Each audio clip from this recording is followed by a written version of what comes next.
The Blast from Our Past Network. Hey everyone, co-host Corey here. I just wanted to take a quick second and say thank you to all of our Patreon supporters. Without you, Podcasting After Dark would not be possible. If you would like to help the show grow, please consider signing up at patreon.com/podcastingafterdark. You can also support the show by purchasing one of our awesome t-shirt designs on our merch store at podcastingafterdark.com, or by picking up a copy of 7 Winters Alone by David Irons on paperback, hardback, or Kindle. Just search for 7 Winters Alone on Amazon or click on the link in the show notes. A free way to help out is to leave us a 5-star review on Apple Podcasts and Spotify. Those reviews are huge for us and really helps get the show in front of new listeners. Again, thank you all so much for the love and support you've given us over these past few years. It really means the world to us. Lock your doors, close your windows, turn out your lights, for chills and thrills await you. It's time for Podcasting After Dark with your hosts, Corey Stevenson and Zach Schaefer. Stay with a friend, say your prayers as grisly ghouls close in to seal your doom. Tonight's episode, Death Spa, starring William Bumiller, Merritt Butrick, and Sherry Shattuck. All right, Podcasting After Dark fans, get ready to get sweaty, get ripped, get pumped for my summer pick. The movie that answers the question, are you VHS or are you beta? Of course, I'm talking about Death Spa from 1988. But before we get into any of that, I'm joined by my co-host, my beautiful, bodacious co-host, Sweet, Sexy, Sleazy Z. Sweet, Sexy, Sleazy C. You're Sleazy Z on this one, buddy. I'm Sleazy. Yeah, what the hell? I'm going to be Sleazy Z tonight, I suppose. But Corey, what is going on? Oh, man. I do like how this is your summer movie pick to go with my summer movie pick from last week, which was The Burbs, or 2 weeks ago, I should say. But yet, this movie takes place in February at Mardi Gras. But we'll slide past that. It's okay. Whatever. Time's just a construct, man. It's all good. It's exactly. Perfect you can get response. Fit any day of the year, you know. So you can get fit any day of the year, except for maybe Christmas Day. And Thanksgiving Day, right? Because that's when you want to get fat too. There's 2 big days where you just want to get fat and gross, which for me is every day, but for you, it's 1 or 2 days. Buddy boy, you outdid yourself with Death Spa, my friend. This is a movie that I've obviously heard of. I've seen the cover for as a kid. I always thought the cover was a little bit lame. But the cover's terrible. Yeah, it is kind of terrible. But you know what's not terrible? This fucking movie. This movie, T to B, top to bottom, is a riot. It knows what it is, and it has nothing but fun as it. That's clunky. How about this? It knows what it is, and it doesn't try to be anything else. And I'll just say real quick that I find it interesting that I watched this in Prophecy kind of back to back, not The Prophecy with Christopher Walken, but Prophecy by Frankenheimer, 1979. And it's funny because that movie knew what it was, but it disguised itself as an activist film. It was almost like a Trojan horse. It was like, oh, we're all about activism. Oh, we're a monster movie. Here it is. This movie, on the other hand, is right out of the gate. It knows exactly what it is. It tells you what it is. And wow, it is so much fun. I had a blast watching it for the first time and a blast watching it for the second time today, taking notes and everything. And man, I don't know where to look, buddy. I don't know if I should be looking at the nudity. I don't know if I should be looking at the insane leotards or the postmodern Memphis Art Deco style. By the way, thanks to the documentary on the Blu-ray, I now know what that Art Deco style is with all the weird shapes and everything. It's called Memphis style. Never knew that before. Never knew that either. Yeah, besides that style, there's quite a bit of Native American art and African art as well. It's a hodgepodge throughout this movie. Yes. Yeah, it's a hodgepodge. Is this your first foray into Death Spa? Yes. So this is my first time watching it. Now I will say, and it won't color my review or anything, but I do remember listening to the "How Did This Get Made" review of this. I think it came out like 2 years ago or something. And if I do remember correctly, I think they actually kind of enjoyed it too. Like one of the few movies where they don't just completely trash the entire time, you know. But yeah, first time watching it. I was texting Zach during the whole time of my funsies time yesterday, my funsies viewing, I should say. I was like, this is a riot. This is a hoot, and then it goes super dark and then becomes a hoot again.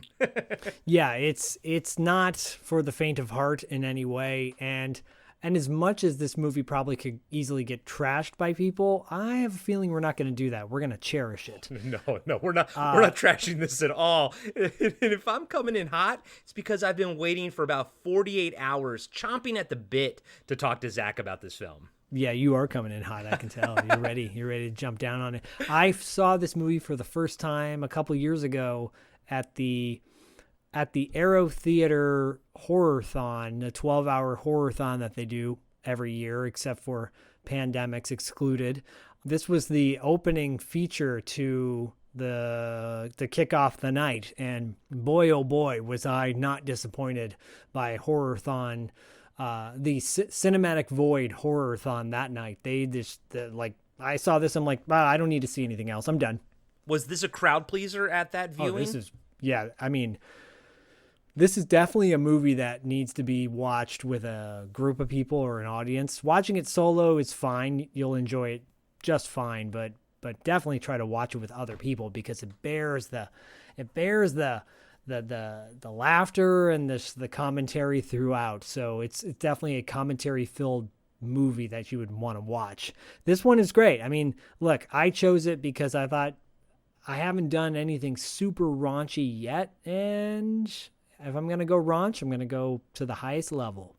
Yeah, you did good, my friend. You definitely are going to wear the mantle of Sleazy Z this episode. But real quick, when I was looking into the film, it's interesting because IMDb lists its release as 1988, but Wikipedia lists it as 1989, and then if you actually look when it was actually released, I guess on home video was its only release, it was like 1990. So I'm going to go, whenever we talk about the movie, I'm going to list it as 1988 because I always trust IMDb over Wikipedia, although it is interesting that Letterboxd lists it as 1989, which I think is an indicator that they probably pulled their information from Wikipedia, not IMDb. Makes me wonder because we interviewed Chelsea Fields for an upcoming crossover episode of Podcasting After Dark and $2 late fee.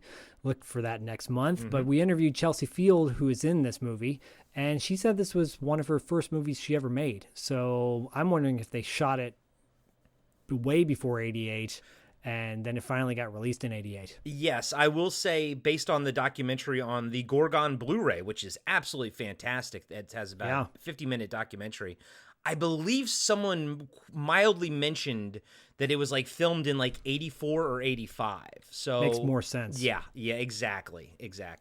Yeah, because the aesthetic is not late 80s. It's definitely mid to early 80s. Yeah, exactly. Because, that Memphis style was more prominent in the early to mid 80s than it was the end of the 80s. Memphis style. All right. Never would have associated Memphis with that. Neither would I.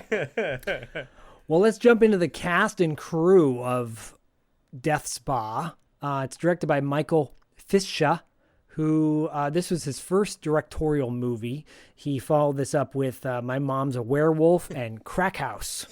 I remember the poster, the cover, the VHS cover for My Mom's a Werewolf. Me too. I never watched it. I saw Crack House. It's not bad. It's got Dana Barron from National Lampoon's Vacation, and Jim Brown is in it. Richard Roundtree is in it. It's actually a pretty decent like drug movie. Okay. You know. Oh, and it's got the dude, one of the guys from Nightmare on Elm Street. David Irons actually just used him in an image for an upcoming book he's working on. Oh. And I did say Dana Barron was in it. I don't think she was in it. I'm thinking of another crack movie from the 80s that Dana Barron was in. You know, a crack movie from the 80s starring Dana Barron. Could have been anything. Anyways, yeah, he had a, mix of, like a little good run there. He had a movie called Delta Heat that came out in 92 with Anthony Edwards and Lance Henriksen. Oh, yeah. I remember that. Yeah, that's definitely a movie worth checking out. I remember watching it back in the day. But, nothing too notable after that. It's written by James Bartriff and Mitch Paradise. I'm assuming Mitch Paradise is a pseudonym. I think so. I would think. But James Bartriff looks like he only did an episode of What's Happening. So there you go. All right, the cast. The cast is You're like moving on. Moving on. The cast is a who's who and a who. Starring as Michael Evans is William Bumiller. I had to look up the name to make sure I pronounced it correctly. Bumiller. William Bumiller was in small roles in like Species, and he was in the TV show 24. Boat Trip, NCIS. It looks like the guy's actually been working fairly well throughout his entire career. Yeah, and apparently he was working as a manager of a gym when he got hired for this. So I think that, and he thinks that might have helped him get hired for this. I'm hoping he was not as physical with the gym members as he was in this. I think if he was, he probably would have gone to jail. Yes. In the 80s, he would have been promoted. Now he would have been canceled. Exactly. Yeah. And Brenda Bakke plays Laura Danvers. I know her as Cordelia from Demon Knight. Tales from the Crypt presents Demon Knight. Yeah, probably one of her bigger roles. She's actually been in a bunch of stuff. The mid-90s were good for her. Under Siege, Hot Shots Part 2, and then later on in the 90s, LA Confidential. Yeah. Yep. She's still working to this day, it looks like, too. So, yeah, Brenda Bakke, she's great. Merritt Butrick plays David Avery. Yeah. Merritt Butrick, rest in peace. Unfortunately, he died in 1989 at the age of 29. I think he died of AIDS. Yeah, he did. And, of course, everybody knows him as David from the first, the second and third Star Trek film. He plays Captain Kirk's son, and man, is he like in leagues out of everybody else's depths in this. Like he's acting on a whole nother level than anybody else is in this film. Yeah, he's terrific. He was on a great 80s TV show called Square Pegs with a young Sarah Jessica Parker back in the day. He was terrific on that. But I mean, the guy was in a bunch of things. You would recognize him. He was in Fright Night Part 2. He was actually one of the highlights of Fright Night Part 2. But I guess he died soon after that. So, yeah, real shame. The guy's a terrific actor. Love that dude, Merritt Butrick. Yeah, yep, me too. I always liked him as Kirk's son.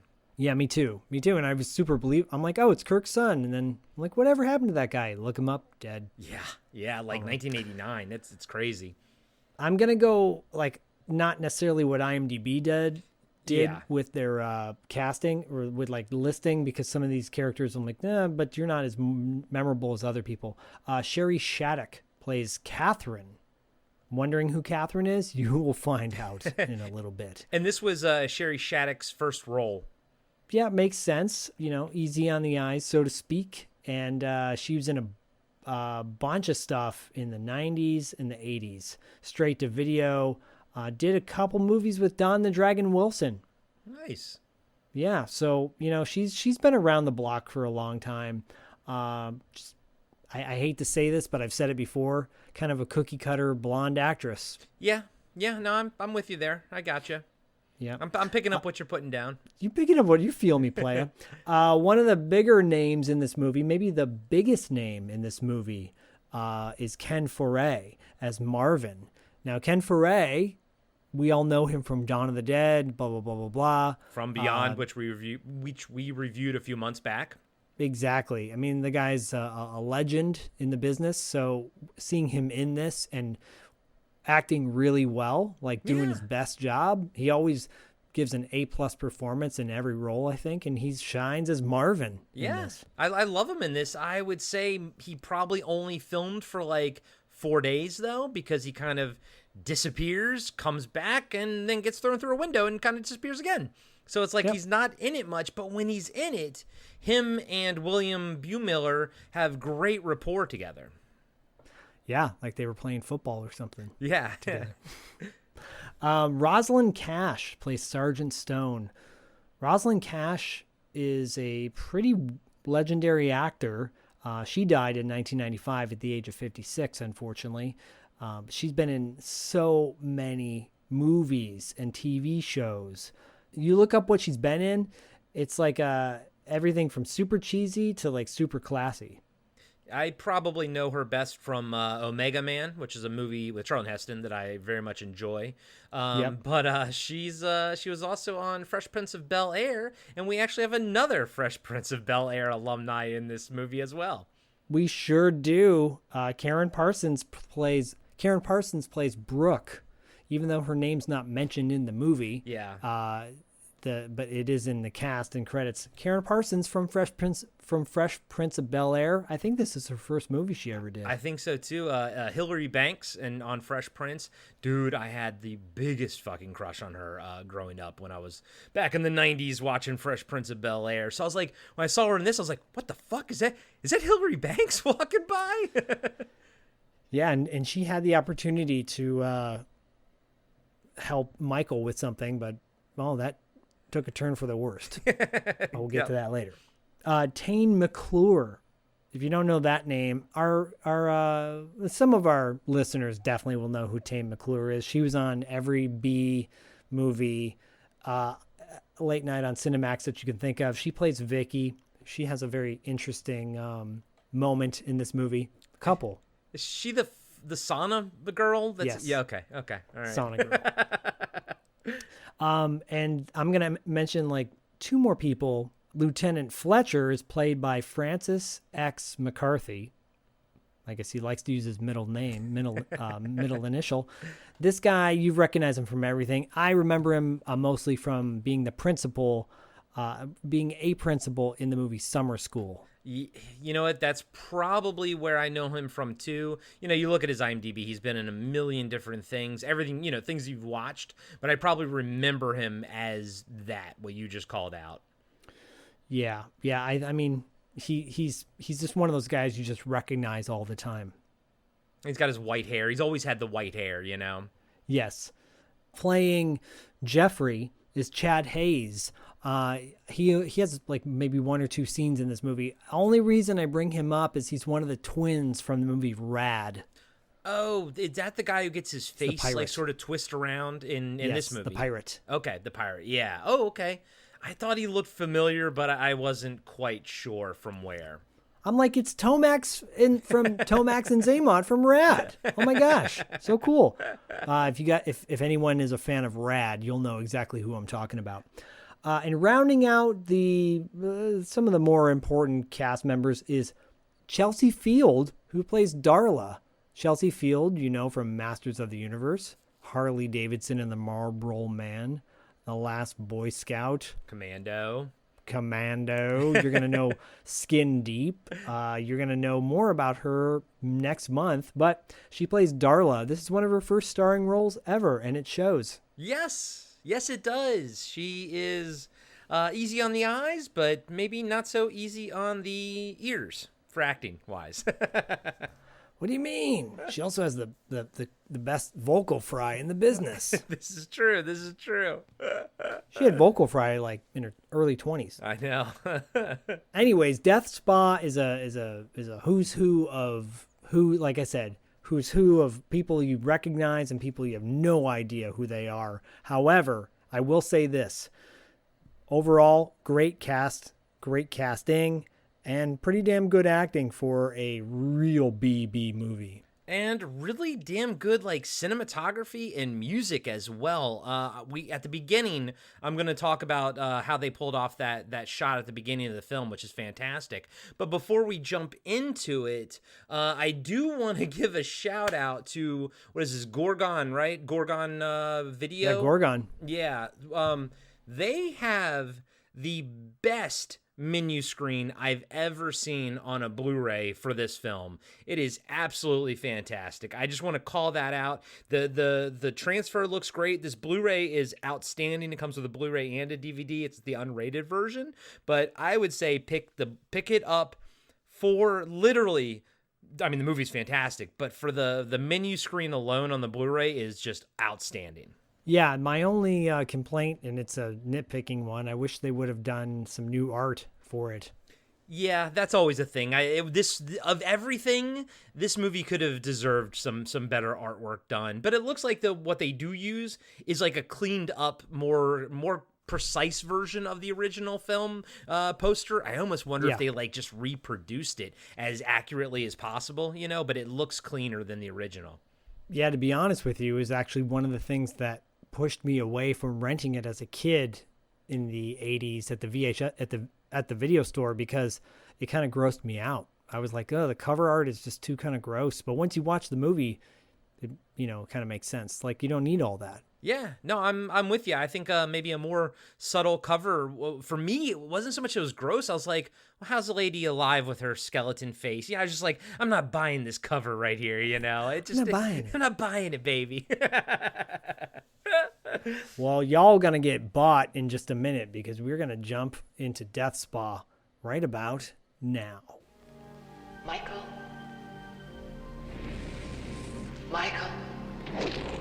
Killing yourself isn't so hard, really.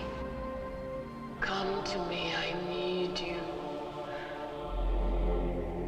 Jump, jump, jump. Death Spa. Welcome to the health club where you'll sweat blood. Never work without a spotter, Freddie. Weight falls on your chest and you can really get squashed. It's the place for a killer workout.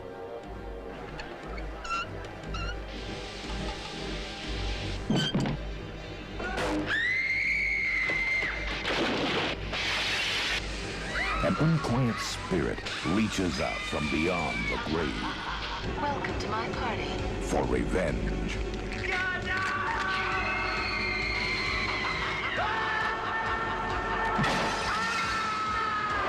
I will destroy this place. And I'll kill them all. Unless you do as I say.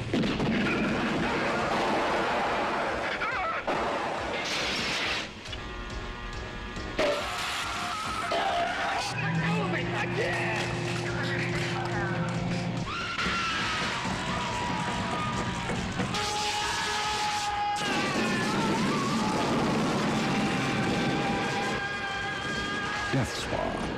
An exercise in terror. A fantastic weight reduction program. People get so thin they disappear. All right. Movie has no opening, like, production, company title screen or anything like that. The movie just literally just opens up immediately with a shot of, like, what appears to be, I don't know, Hollywood or Sunset Boulevard. There's an overhead crane shot where the camera kind of pans down slowly on Starbody Health Spa as people are leaving the gym, and you hear thunder and lightning crack. Yeah, it's so this opening shot where the camera comes down and then it starts moving into the spa was done via a cherry picker, like a crane, but it was done with someone, actually not just someone, Liz Ziegler on the Steadicam, and which I just want to call out because it's a fantastic shot. And even before doing any research, I could tell what they did because you can kind of see a little bump when she steps off of the cherry picker, but then after that it goes smoothly right into the spa. It's a beautiful shot, and I mean, sets the tone right away where I was like, oh, this movie's more ambitious than I ever would have given it credit for. Yeah, totally. Yeah, before the camera kind of pans into the club, after the lightning and thunder crash, a pretty sweet synth pretty sweet synth score kicks in. Say that 5 times fast. And you see rain falling from the sky. And then suddenly lightning strikes the outdoor sign of Star Body and cuts out all the letters except for the letters DEATHSPA, spelling Death Spa. It's a pretty cool way to start the movie. Oh, it's fantastic. Absolutely fantastic. Right away, I'm like, oh, this is going to be good. Like, this is going to be good. and by the way, it keeps getting better. Oh, yeah, we're just getting started. Once the camera goes into the spa, the Death Spa, you see like the lobby of the gym. You get views of different areas of the gym, the workout area, the front desk. The workout area, the like weight room is funny because it has the letters of the gym on the wall, but the letters like are outlined, and then the gym equipment is like in front of those letters. It doesn't look like your typical gym, which is kind of cool in a way, because it's like, how do we set ourselves apart from the rest of the gyms out in Los Angeles? By doing something different. Yeah, and the cool thing is they had to build all of those gym pieces by hand because they couldn't get Nautilus or whoever to sign off on whatever, using their equipment to kill people. But did you notice the carpet in the gym part? Oh, disgusting. Like, I would not want to take a black light to the carpet in this place. It's probably filled with, semen stains and crabs. Dude, we talked about that in Ninja 3 The Domination, how there was carpet in that jazzercise gym, and here it is again, man, and I can just imagine how squishy and gross that carpet is, dude. Oh, God. Disgusting. Yeah, I did note that the letters on the wall of the workout equipment spelled star. Okay. I'm like, okay.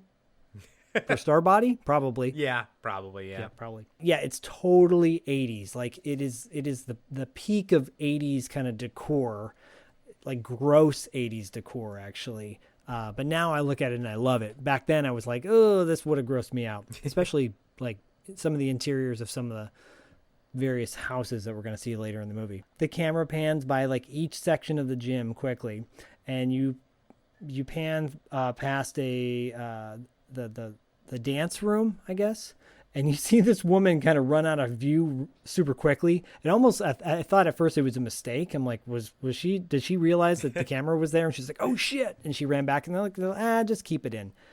But you realize that this woman is doing a dance routine. It's Linda, by the way.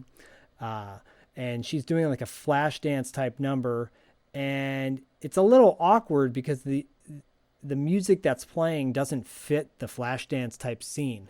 Okay, so you say awkward. My note here was that it felt dreamlike to me because her dancing and sort of the way the camera was cutting and moving around was faster paced than the tempo of the song itself, which, by the way, I thought the song was really fucking cool, like the synth-wavy type of thing. But I actually liked that juxtaposition because I felt like it gave this opening just a real feel to it. You know what I mean? This thing has a feel right out of the gate that I don't think they quite capture again. But right now, it almost feels like an Italian film. Oh, yeah, totally. Yeah, you can see the leanings of the influences from that the director and possibly writers had, because it has that vibe to it for sure. And you called her Linda earlier. That's Laura, by the way. Sorry, Laura. And then there is a Linda. Okay, I didn't yet. A Linda gets killed later. So there's a Laura, there's a Linda, there's a Brooke, there's a Priscilla, Juice Club girl, yeah, whatever. Priscilla, Darla. It doesn't matter. Darla. Oh Jesus. Okay, yeah. It's Linda. Sorry, it's Laura. Fuck, it's gonna get me. It's like me trying to say Dukakam. No, wait. Dukamon. Pokemon. Yeah, so she's doing her whole dance. She finishes her routine, and then suddenly she's sitting on the ground. She takes a swig from her water bottle, and a dude walks in and startles her, scares her. It's Marvin. She goes, "Oh, God, Marvin, don't do that." And he helps her up, and they leave the dance studio. As they're leaving the dance studio, she leaves her water bottle there, by the way. I noticed. I'm like, oh, okay. litterer. And then anyways, then they give this they give each other this kiss when they part ways, and I was like, oh, they must be dating. No, they're not. But it's a pretty wet, sloppy kiss. Yeah, he gives her a nice big kiss on the lips after he tells her, he's like, "You look like a pro, Laura," and she's like, "I'll settle for a workout." And then he gives her a kiss and he asks her to lock up because she's the last one there. Hint, hint, nudge, nudge. And after Marvin leaves, you see like a POV shot that follows Laura into her locker room. She uses her gym membership card, almost like a credit card, and swipes a machine on the side of a wall to open up her locker. She undresses and puts a towel around herself. I only note that because for Corey. She then leaves the locker room to go to the sauna. Suddenly, the music is getting very ominous. Laura enters the sauna, takes off her towel, and proceeds to sauna herself. And you see a whole lot of saunaing going on. Bro, 6 minutes into the movie, and we already have pretty much full frontal nudity. I'm like, thank you, Zach. Thank you. I mean, 6 minutes in, and I'm already in love with this film. Yeah, it's very, to quote the opposite of Boogie Nights, it's sexy. It's sexy. It's sexy, Jack. Yeah, there's a lot of moisture and saunaing going on there. And then suddenly, after a long scene of her caressing herself. Yes, I thought it was going to go a certain way in there. Yes, so did I. Probably would have if this was in like the late 80s, early 90s. Yeah. And then suddenly the steam overhead starts shooting out like stronger steam. You later find out, well, we'll get to what it is in a minute, but Laura starts panicking, freaking out, and trying to get out of the sauna. But the door is, quote, locked. Eventually, she's like banging on the glass of the door, calling for help, and then eventually breaks the glass with her hand and then falls to the ground as the steam continues to cover her face and body. I love how she fucking palms that motherfucker like Michael Myers does with the car in Halloween 1, you know, when he's on the roof of it. I love it. I was like, yeah, girl, you fucking palm that window to death. Break that shit. Yeah. Yeah, and then you see her on the ground, but you'll find out what happens to her in a minute. Yep, and when we do find out what happens to her, I'm glad that it's not just hot steam, you know? There's a reason for it. Yes. Cut to the next scene of Michael sleeping on his couch while at his home, while a black and white movie is playing on the TV. It looks like a Beatles movie, by the way. I'm like, are those the Beatles? Maybe. Okay, so that makes sense because I couldn't find his name in the credits, but I think one of the he's not listed under the producers, but I think one of the people that helped make this movie, I don't know if it was funding or what was it they talk about in the documentary, but he produced the Beatles' Hard Day's Night movie. The studio that he did it for, I can't remember if it was 20th Century Fox, whoever it was, they weren't very interested in it at the time, so they actually didn't hold on to the rights to that film and kind of like let him have it because they didn't really care. So he used that money, I think, to finance this film, so we wouldn't have had this Death Spa without Beatles' A Hard Day's Night. Wow. Well, big mistake by Fox. Or whoever it was, yeah. Fox is like, whatever, we own Disney now. Blah, blah, blah, blah, blah. Well, that makes total sense. Well, there you go. Yeah, then it's probably Hard Day's Night. Michael's asleep, so he doesn't even know it's on. And it cuts to Michael dreaming of a woman on fire, falling out of a burning wheelchair, screaming. And you suddenly cut back to Michael on the couch, now covered with a blanket, by the way. Oh, yeah. Because before he was just kind of like laying just in his regular clothes, and now he's like all cozied up, and his phone rings. So the dream doesn't like startle him awake. It's the phone that wakes him up. Yeah. Well, I think that makes sense because we do sort of learn later because we see more of it. I think he's living with that dream for a while now. I don't think it affects him as much as it would us. Because when I first saw this, I was like, oh, what the hell was that? Because it kind of comes quickly. But boy, when you start unpacking it in this movie, it gets darker and darker. This backstory is like 10 times darker than this movie actually is. Well, you say he's been living with that dream for a while. A year. A year? Yeah. Is that enough to mourn No. the death of your wife by who by suicide on fire No. in a wheelchair? No. mean- It's not. Yeah, I don't know. You tell us, guys, what do you think? How long does it take to get over the death of a loved one who sets themselves on fire in a wheelchair? And of course, the cool thing is they will address this later, you know?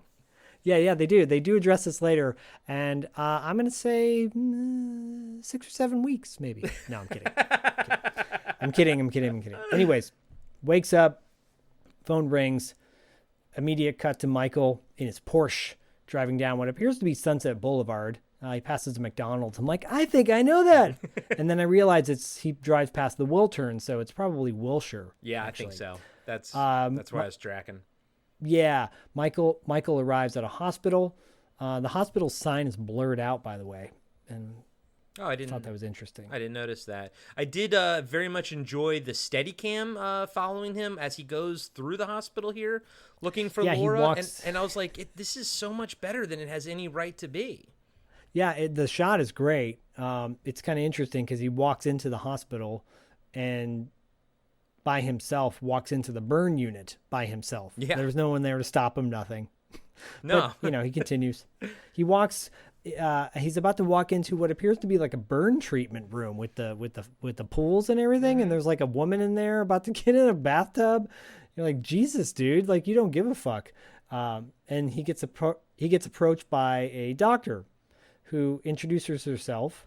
She goes, "You must be looking for Laura Danvers." She's like, "Yeah, of course." Sure. Michael introduces himself, and himself as the owner of the health club where Laura works, where the accident happened. She brings Michael into Laura's hospital room, and she's covered in gauze. Nothing underneath. Yeah, no, I noticed. And she's got big bandages over her eyes and her mouth, and her nose are exposed. I say that only because her mouth and nose and area, all that looks fine. Yeah. No, it's like not even remotely like they didn't put a little bit of makeup on. She just looks, the parts that are exposed, absolutely fine. But yeah, she does have eye bandages on. Yeah, and the doctor says, "Fortunately, it's not as bad as it looks." As Michael inspects her, the doctor continues to say that she sustained burns over portions of her body. And Michael says, "Burns?" And the doctor says, "Yes, chemical burns. Chlorine vapor, to be exact. It's low grade."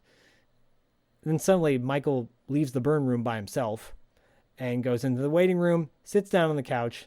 And by the way, next to him on the couch, there's like a little side table, and there's like a crushed Pepsi can on the side table. I'm like, that's odd, but odd choice. Michael falls asleep, and the camera fades out. Yeah. One of only 2 fade outs in this movie, by the way. And like we alluded to earlier, I do like the fact that it wasn't just hot steam that kind of like fucks her up. It was chlorine vapors and everything. And that's the beginning of this movie. Could have just made it hot steam. I wouldn't have taken away anything from this film.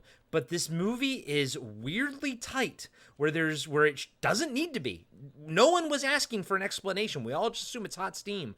But this is a great example of the lengths that I think this film goes to kind of make a pretty tight script about what is ultimately a possessed gym. It doesn't need to be this good, but it is, which makes this movie fantastic.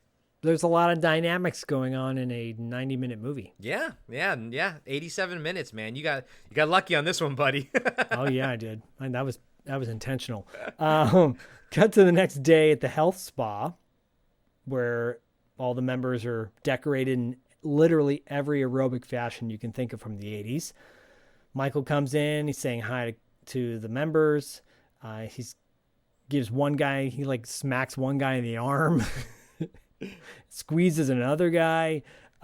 We see Hillary Banks walk by. You see other shots of the health club, and then a dude walks by her, totally out of shape. He's like the comic relief. That's Freddy. Yeah. You're gonna see him in a minute.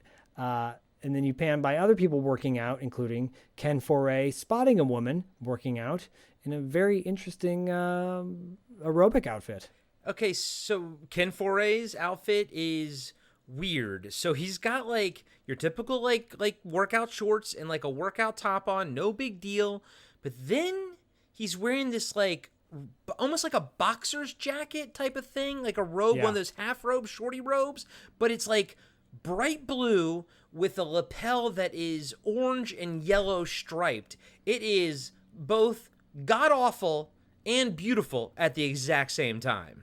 Yeah, it's god-awfully awesome, I guess is the way to put it.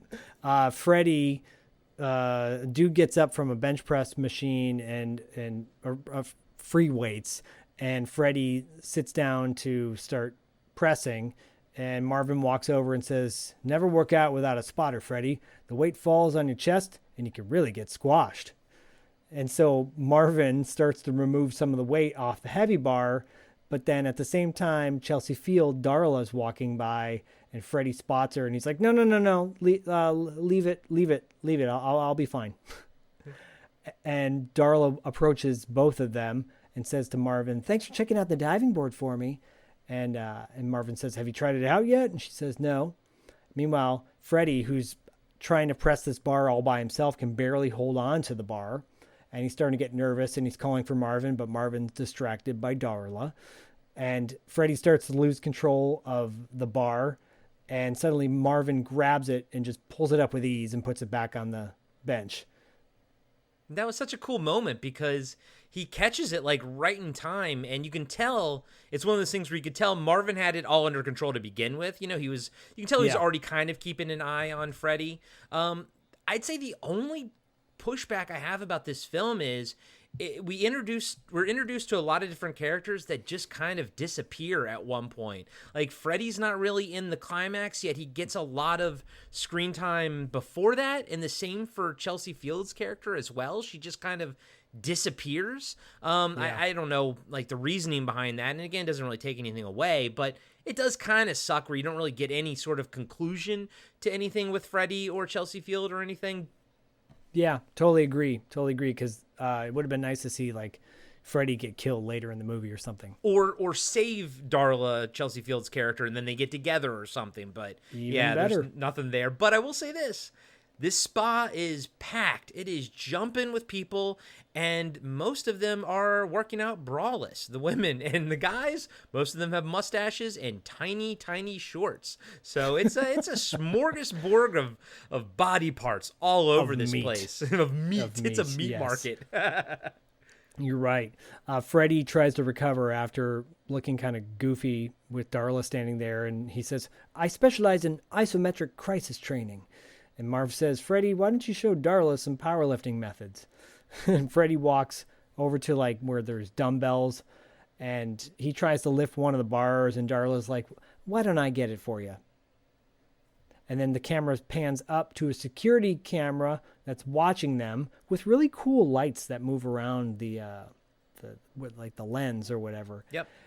And that cuts to the security room, computer room, where David is watching everyone on a camera with like some random security guy with him. Yeah. Who never gets mentioned, but he shows up a few more times in the movie. Yeah, and I don't even know if he's like credited. I don't even know who he was, like actor-wise. Yeah, I was trying to track that too, but I didn't find it. They're watching people on the monitors. The security guy looks very excited, almost to the point where he looks like he's gonna start like beating off practically. And David looks very unamused looking at everybody on the monitor. And David says, "I think we should help these people. Why don't you say we increase the resistance?" And then suddenly, while one guy's working out, David types something on a computer keyboard, and he's on a bike machine, like pedaling, and he increases the tension on the machine so the guy can barely pedal on the bike machine. So you automatically realize that David is in charge of what kind of workout all of these people are getting. That's part of the high-tech aspect of this death spa, and they so to speak. And they do mention later that, it's one of a kind and everything. And what makes their spa so unique is all of these high-tech features and whatnot. But in 2022, you look back, you're like, man, they were pretty ambitious with what they were trying to like sort of propose with this idea here. But I can imagine back then it was probably pretty wild to think of, that everything would be controlled and whatnot. And it's not too far off how it is now when you have, your pre-cores all have these like, things you can input in and all this information and everything. But they're not as automated as they are here. But yeah, this is like he's in control of everybody's workout, basically. Yeah. But then he sees a guy bench pressing with free weights, and very smugly he says, "Now there's something even I can't improve upon." Yeah. And you're like, oh, interesting. Yeah. Okay. Hey everybody, Corey here. I just wanted to let you know that we'll be right back after these short messages.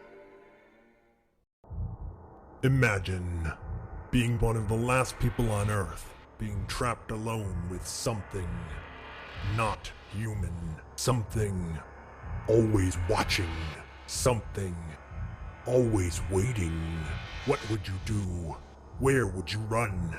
Where would you hide if you were haunted for 7 winters alone? Podcasting After Dark presents 7 Winters Alone, a dystopian haunted house story by David Irons. Available now in paperback and ebook. And now, back to the show. Cut to nighttime at the health spa. 2 cops come in through the front door and go to the front desk.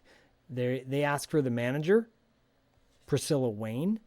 The manager approaches them. Priscilla, brawless the entire movie, Wayne. Yes. The male cop introduces himself as Lieutenant Fletcher from LAPD, and the female cop is introduced as Detective Stone. They say they have an appointment with Mr. Evans, and she takes them to the smoothie bar and asks if they would like to get something to drink first. Fletcher says, yeah, coffee. Priscilla asks the smoothie girl to make 1 cup of carob coffee. And if you guys know what carob is, it's like the disgusting version of chocolate. Oh, okay. And so my mom worked at the first health food store in Detroit, and the first one. And she would bring home like treats from there all the time. Oh, I got you a healthy snack. And it was like a chocolate bar, but it was made out of carob. It was disgusting. Oh, I've never even heard of that, dude. Okay, so it's not made from cocoa beans or something? Nope. It's like carob beans or something like that, I think. I could be wrong, but it's disgusting. It's disgusting. So Fletcher's reaction in a minute tracks. Which is funny because I didn't understand it, so that's even better. Well, there you go. The cops look around while she makes the coffee. They're looking suspiciously at everyone. Priscilla hands Fletcher a cup of coffee in a weird-looking mug. It's very artistic-looking, and they walk towards Michael's office. Detective Stone comments on how impressive the gym is, and the manager says it's an expensive, competitive business. And Fletcher smugly says, yeah, do a little gassing here and there. And Priscilla doesn't even comment on that. And then Fletcher takes a drink from his coffee, gags on it, and he says, you call this coffee? And he throws it in the trash. You cut to Michael's office now, where Stone is commenting to Michael that Laura was rescued by city paramedics. When they got the call, we get the call. And Michael says, it was an accident. And Fletcher says, yeah, but this accident nearly dissolved a girl like an Alka-Seltzer. Michael's in the room with Priscilla and the 2 cops and some random guy who turns out to be Tom, his lawyer. The other guy introduces himself. The lawyer, Tom, asks if the cops are making any charges, and Stone says, Miss Wayne mentioned the computer. It runs the spa? ? Michael says, the computer helps us run the spa. The system is unique. Starbody controls all the automatic functions. And then Stone says, who installed the computers? And then Tom says, you don't have to answer these questions. And Michael says, no, my programmer is my brother-in-law. Well, my former brother-in-law, David Avery. And the cops ask where he is, and Michael says, oh, he's probably in the computer room. And they take him over there. They take the cops over to take a look. Yeah, Michael's office has some interesting set design. There's at one point he has like the back part of a weight bench or something, but it's also just holding up like a Native American vest. Like it's just there to hold that up. It's like a big metal thing there to hold up just a tiny vest. It's really weird. They make some choices in this movie as far as decor goes. They do. I noticed that his office is decorated with bull skulls that have Native American art on them. So clearly, like, they went to a Southwest shop to decorate with it, but there's no backstory to any of this stuff. No. Makes you wonder if, like, that was big in the mid-'80s, like the Native American style, maybe? It's so funny that you say this, by the way, because I had all that in my notes, like, right after the end of the scene. I'm like, we talked about the Native American stuff, and here you are bringing it up. So there you go. So really quickly, Priscilla asks Michael how Laura is. And Michael says, less than wonderful. I don't know. Michael's smugness about him for this whole thing is really entertaining. Cut to the next scene where Michael and the cops are walking towards the computer room. Stone asks Michael who has access to the command center. Michael says, I do, and David, and Priscilla. But it's David's baby. Fletcher says, what did you mean by former brother-in-law? And Michael says, my wife is dead. And the cops look at each other and they go into the computer room where they meet David. David looks at Michael and doesn't acknowledge the cops and says, good morning, Michael. Sleep well? Michael responds, we have visitors, David. They introduce themselves to David. Tell us what you know about last night. And David says, I've been running all the programs. There's no breakdown anywhere. Fletcher asks if someone could have reprogrammed the computers temporarily. And David says, no, it's not possible. You're looking at the only person who would know how the system runs, and I know well enough not to leave muddy footprints. Stone says, well, that narrows it down to just you then, doesn't it? And David laughs and he says, if I were interested in a life of crime, it would be in computer espionage, electronic blackmail, and credit card fraud. I'm like, oh, that's very modern. He goes, assaulting women isn't my style. And that's what I love this right here, where he's like, nah, dude, I'm too smart for that. If I was going to do something, it would be, X, Y, Z. And like you said, that's pretty damn progressive about credit card fraud and everything, because that's all the shit we kind of deal with nowadays. And they were kind of ahead of the curve on that one. But I do like how he's like, nah, I'd be doing that. Not this, guys. Come on. Yeah. No, come on. And he says, besides, Fletcher asks David where he was last night between 9 and 11. Where were you, see? And David says, I was at home, hacking. And Fletcher says, hacking? And David says, hacking. Experimenting with computer programs. Stone interrupts and says, are you sure? And David gets up from his computer monitor, walks over to some file cabinets and pulls out a bunch of paperwork, like a printouts. And he says, these are computer printouts from last night. You'll notice the time, date, and terminal number on the upper left-hand corner of each sheet. Each sheet. Yeah, I wrote shit. Each sheet. He slams them down on the table, looks at the cops and says, will that suffice? Stone picks up the papers and says, I'll check it out. David responds, I like those back when you're done with them, miss. And Stone looks at him and says, Sergeant. I love that. Me too. And by the way, his definition of hacking is probably one of the best, most concise definitions I've ever heard in a film. I'm like, damn, this movie does not need at all to be this tight here and there, No, and again, he's such a strong actor too. He's so good. Yeah. Everybody's good. Even if the script kind of falls apart at times or it's just cheesy or hokey, these guys are still doing a good job acting. Yeah, they are. There's a couple weak spots, but but overall, I'd say it's a strong cast. Yes, agreed. Cut to Darla diving in a pool. Speaking of one of the weak spots in the acting. She probably would agree with you on that. We love Chelsea Field, but it's true. And even she admits on the interview that this is the movie that she sort of did in her transitional period between being a full-time dancer and a full-time actor. So like she admits she was still learning the ropes, still learning to be an actor and everything and getting better at it. And she does become much, much better at it. True. Well, this is a moment when she's not necessarily, because she's swimming in the pool, doing some swimming techniques or whatever, and at one point she looks directly at the camera. She's swimming in the pool and doing some swimming ... techniques. Great description, buddy. I don't know, it's like spinning around some shit. Techniques. At one point, she looks directly at the camera and smiles, which I think is really funny. Yeah.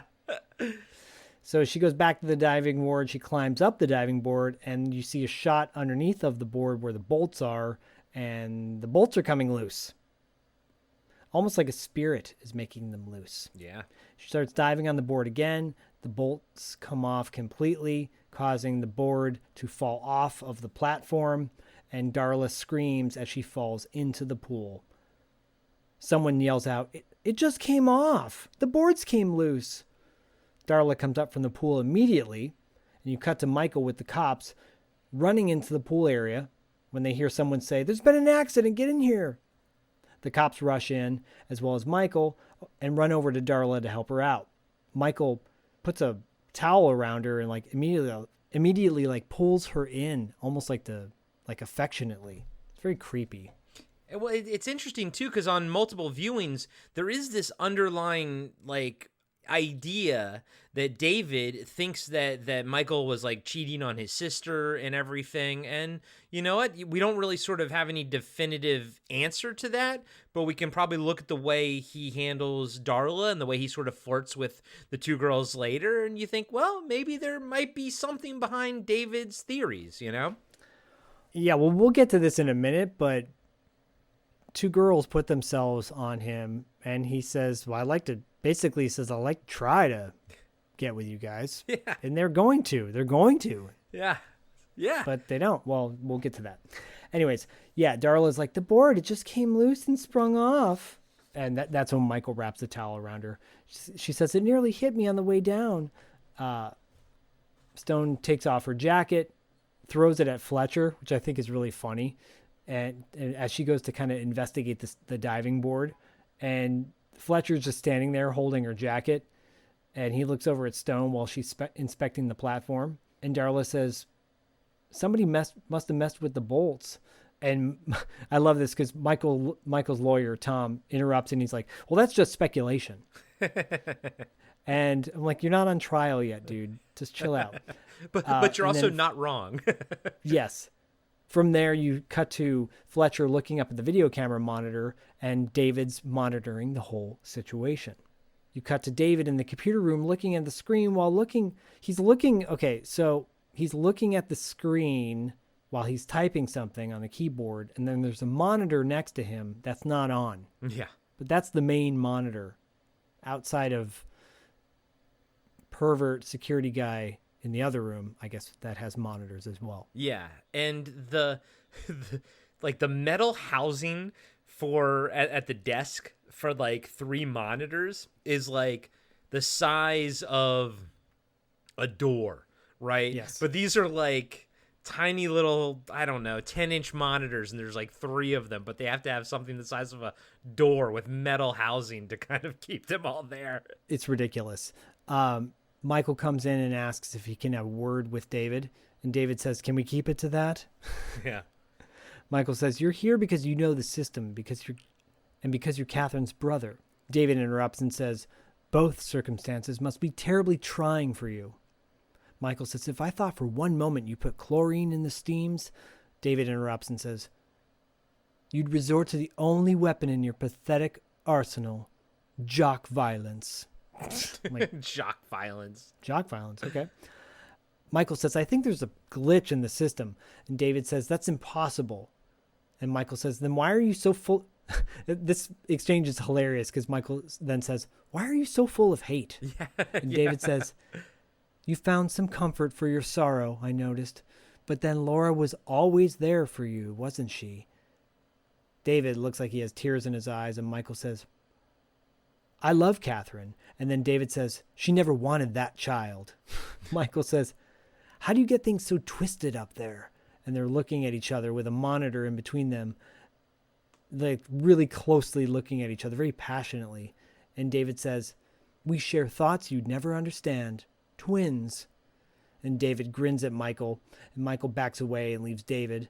David puts his glasses back on and goes back to his quote-unquote work, whatever the fuck it is. Yeah. So it's a very interesting scene because, Like Michael comes in to talk to him about one thing, and then it almost like there's like an abrupt cut where they're like right in each other's faces, you know, and it gets really dramatic, like overly dramatic. It does, but it's fun though. It's fun. It's hilarious because they're so intimately close to each other. You cut to Marvin leaving one of the gym areas while Michael's walking down another area of the gym, and they're now in a hallway together. And Marvin says, "Hey, I just heard about the diving board. What the hell is going on around here?" And you immediately cut to the two cops, Stone and Fletcher, at a burger stand, speculating on what might have happened at the gym. Fletcher is eating a burger, and I only point that out because he squirts pickles all over his chest at one point. And Stone's drinking a V8 because she's the healthy cop. Yes. He's the junk cop. Yes, and she's a bit disgusted at him, too. Fletcher says, "I think they should just level the health spa." I'm like, Jesus, dude. And Stone asks if Michael's clean, and Fletcher says, "I don't know. My money's on the wacko in the computer room." And he takes a bite. That's when he takes a bite into his burger and it spills all over himself. Immediately cuts back to Marvin and Michael, now in Michael's office. And Marvin says, "I don't see David clambering up there and unbolting that board." And Michael says, you think it's coincidental?" Marvin kind of agrees with him. He's like, "Yeah, maybe." And then they look at each other, and there's a football on the table, by the way. Marvin picks up the football, and he tosses it to Michael. Michael has a smirk on his face, and he tosses it back to Marvin. Marvin tosses it back to him. They stand up, and they start playing football together. It's a great scene. It's fun. And right as they do, Michael throws the ball at Marvin. The door opens, and it's Priscilla, and she walks in with a costume in her hand, and she shows Michael, well, there's two costumes, actually. They're like mime or like clown costumes. Yeah. Right? Yeah. I think, are they based off of like that famous, the crying clown or whatever? What's his name?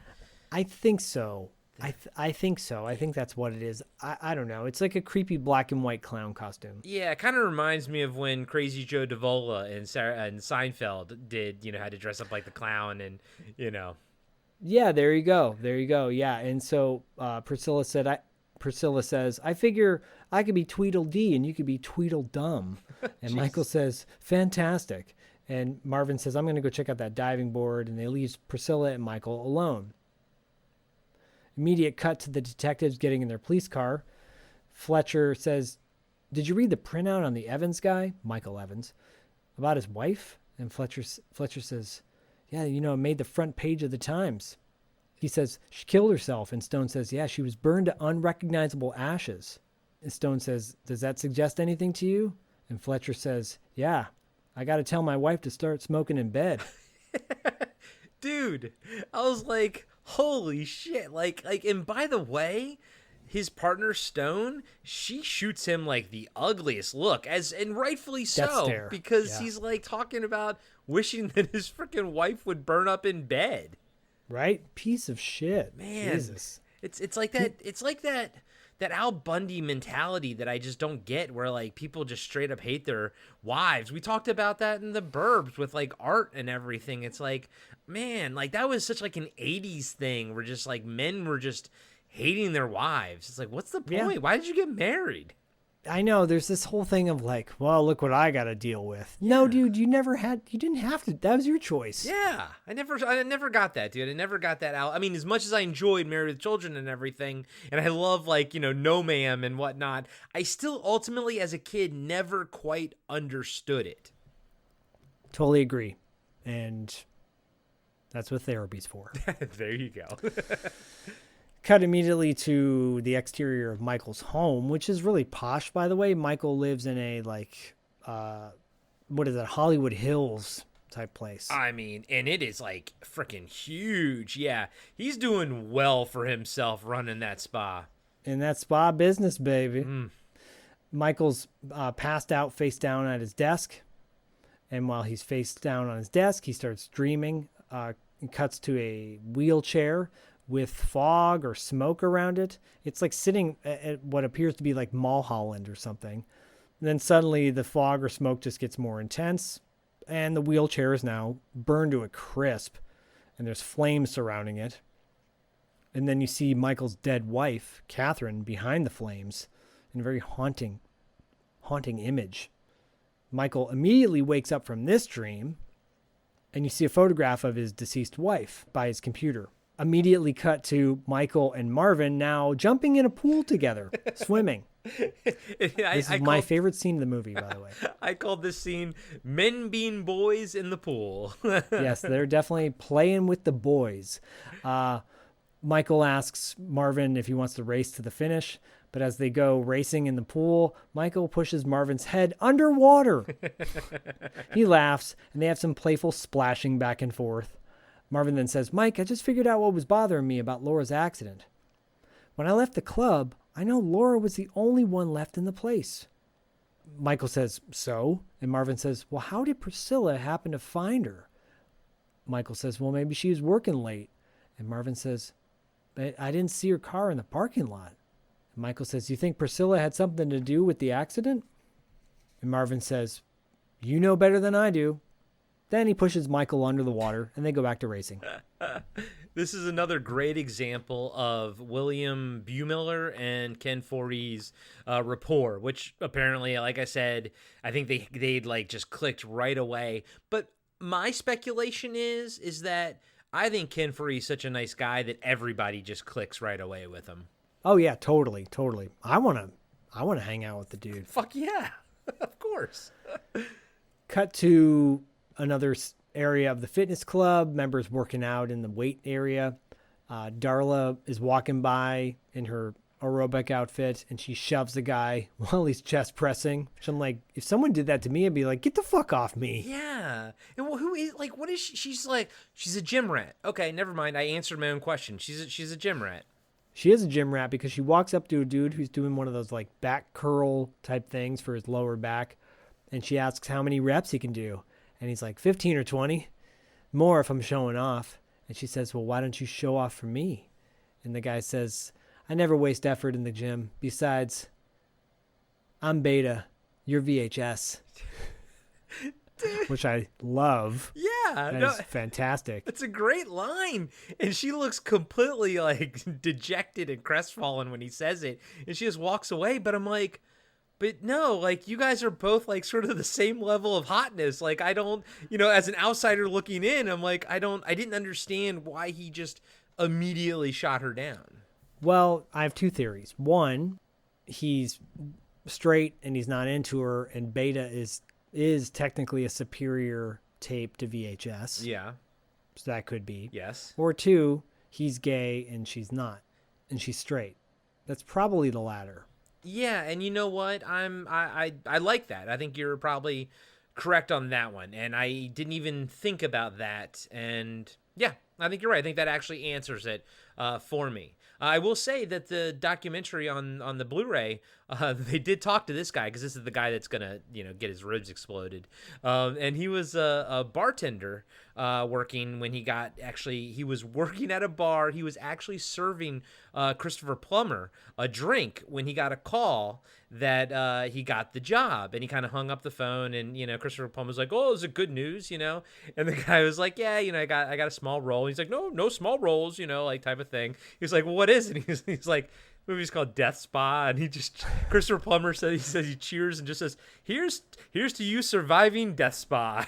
That's hilarious. That's awesome. Oh, Christopher Plummer, rest in peace. R.I.P. Awesome. What I love about the scene is right after that happens, Freddy's like on a rowing machine struggling, and he calls over to Darla to hop on board, and then Darla just totally blows him off. Like, "I don't want you, I want him." Yeah, I wish there was a conclusion to this Freddy Darla thing. It would have been great. Yeah, of them like hooking up, and then in the Mardi Gras and pulling his mask off, and she realizes that it's Freddy, but he's got a big dick, and she's like, "Oh yeah, Freddy, come on, I don't care. You are the white whale," because he makes a reference about looking for the white whale. Yeah, he does. And it also made this movie gold. And it also would have given us like characters that we knew to focus on in the finale, because in like the last 10 minutes of the movie, because we really don't have too many characters for us to even like sort of care about in that scene. But anyways, it's literally a minor gripe, but I do think we're on the same page. I think we both wanted to see more from this little, like they were building something. They were doing something with it, you know? They're trying. Yeah. They're trying.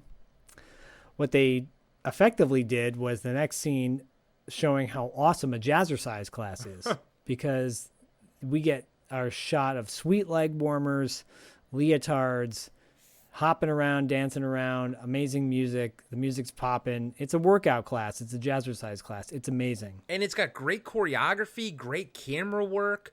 It's awesome. This little scene, you know, is fantastic. And I know that they filmed in an ex-dance studio, so I wonder if they pulled a lot of the extras maybe from are clearly like dancers and whatnot.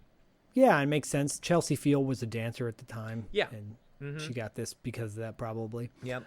You cut to Vicky, who Tane McClure, and at a juice bar, at the juice bar in the club, talking to Rhonda, who's making her a veggie shake, and they're speculating on all the creepiness going on, and you know Laura getting gassed, and then the next day the diving board collapses. And Rhonda's like, oh, something's stuck in the blender. And she puts her hand in there to adjust it. And then she pretends to get it all chopped up. And she's like, I'm just messing with you. And Vicky goes, I lost my appetite. Because she gives her the shake. And she's like, here you go. And she's like, I lost my appetite. And Rhonda's like, okay, whatever. And she licks her tomato-covered fingers. Yeah. And thank you for letting me know that's Rhonda. I couldn't figure out which character that was in the movie. And yeah, she'll, of course, this is foreshadowing to what her demise later will be, which is odd because, and I'll call it out, the killer, you know, Catherine, she likes to do the same thing multiple times. Like, you know, I'm going to do a couple hand things, I'm going to do a couple burn things, but she doesn't have a big like Rolodex of kills. She kind of draws from the same shit multiple times. I guess maybe because she's able to see the monitors through David's eyes. Maybe that's why. Yeah, probably. Yeah, possibly. Oops, sorry, gave that away. Spoiler alert. Anyways, back to the jazzercise room. Michael walks in wearing glorious short shorts and a tank top where you can see all his body hair, his shoulder hair, his back hair, his chest hair, his hair. Yeah, Michael in all of his hairy glory. There was a time when tufts of hair on your shoulders and your neck and all that stuff, just like no one cared. And it's kind of cool in a way. I'm like, I respect, but it's disturbing. It's very disturbing. My stepdad had that kind of like, he was insanely hairy, like straight up like a gorilla costume type of thing. Magilla Gorilla. Of course, there you go. But I do remember when my stepdad would wear like tank tops, and he was also had burns from when he was a kid, so he was like missing like pieces and stuff. But like his hair would just like curl around the tank top and stuff, and I was like, oh, Jesus God. Yeah, that long hair can look all curly, kind of like other areas of body where it looks all curly. And like I'm just gonna give some insight, guys and gals. Like I remember like going to the beach, and my mom would have to put like sunscreen on him. It was a wild scene, man. It's like putting cream in your hair. It's like you gotta work it in. Pretty much. And by the way, everybody's hairy in this, if you know what I mean. Yeah, I call one out later, by the way. Yeah. Like about 2 inches of fucking pubic hair. I'm expecting you to. So yeah, Michael's in the workout room with the and then two women approach him. They start flirting with him, one of which is Fresh Prince's cousin, and another one named Linda. That's the Linda that I messed up earlier. Yeah, there's the Linda. Anyways, Linda looks like she's 15. Fresh Prince looks like she's, maybe 18 years old. Yeah. Karen Parsons is looking pretty young in this. Yeah, and they're like, maybe we'll take you both on. And he's like, okay, sure. Or no, he says, maybe I'll take you both on. And they're like, sure. Oh, my God. I mean, dude. What the hell? You just invited them to have a three-way with you? Pretty and much. you got a girlfriend? Yeah, pretty and a much. dead wife who set herself on fire? You're a fucking asshole, Michael. You're a piece of shit. Sorry, he's a piece of shit. No, I think you're right, dude. I think you're kind of seeing what, David probably saw and everything and whatnot. Yeah, dude. I mean, he's not trying, I didn't know what you were talking about. He is clearly trying to get an active three-way going with the two of them.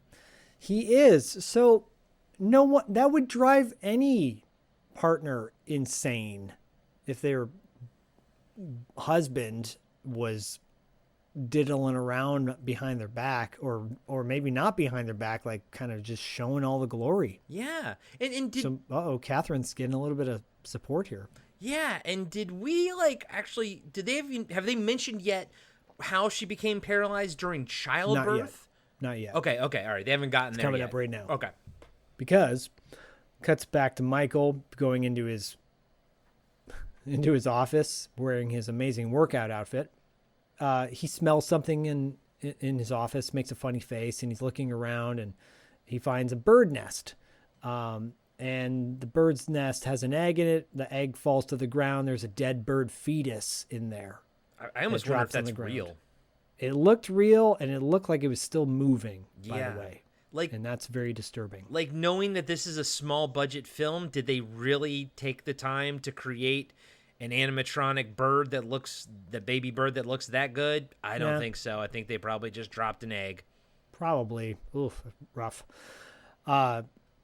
Michael immediately goes into the computer room, gets in David's face, and says, "What's with the goddamn bird's nest, David?"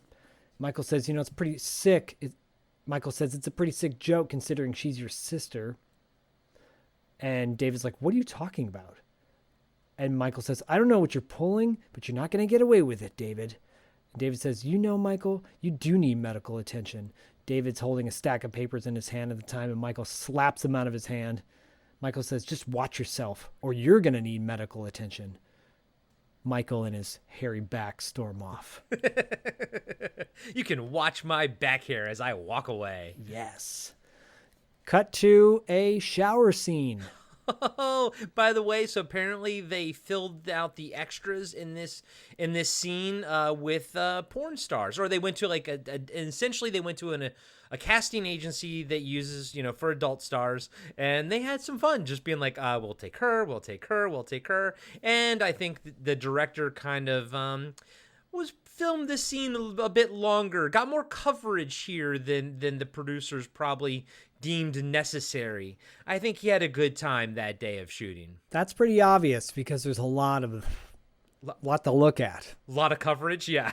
But there is. But Darla does not get coverage. And Darla's in there talking to her friend named Marcy.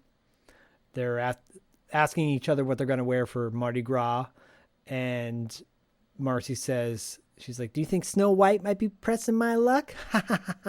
Why? Because she's a slut? Is that what's happening? Yeah, maybe it's something to do with that. I just wanted to call out really quick that Marcy, she is played by Vanessa Bell Calloway. I think I've never seen Shameless, but I think she had a pretty consistent role on that show. Oh, cool. Right on. Yeah, I mean, she's actually great for the limited amount of time she's in the movie. Yeah, no, I like Marcy a lot, actually. Suddenly the lights go out and Darla screams out, "Hey, turn the goddamn lights back on." But it's like this cigarette-induced way of vocal fry. No, dude, you're calling out exactly what I noticed as well. She yells it out, and she's got that scratchy fucking cigarette voice, but she's only clearly in like her 20s, late 20s, Yeah, it's like holy shit. But yeah, she's definitely a smoker, I'll tell you that. But her friend Marcy's impressed, and she's like, "Oh, not bad, honey. Can you get us a man in here too?" That's almost like something that like a guy would say in a movie of this ilk, Yeah. Oh, totally.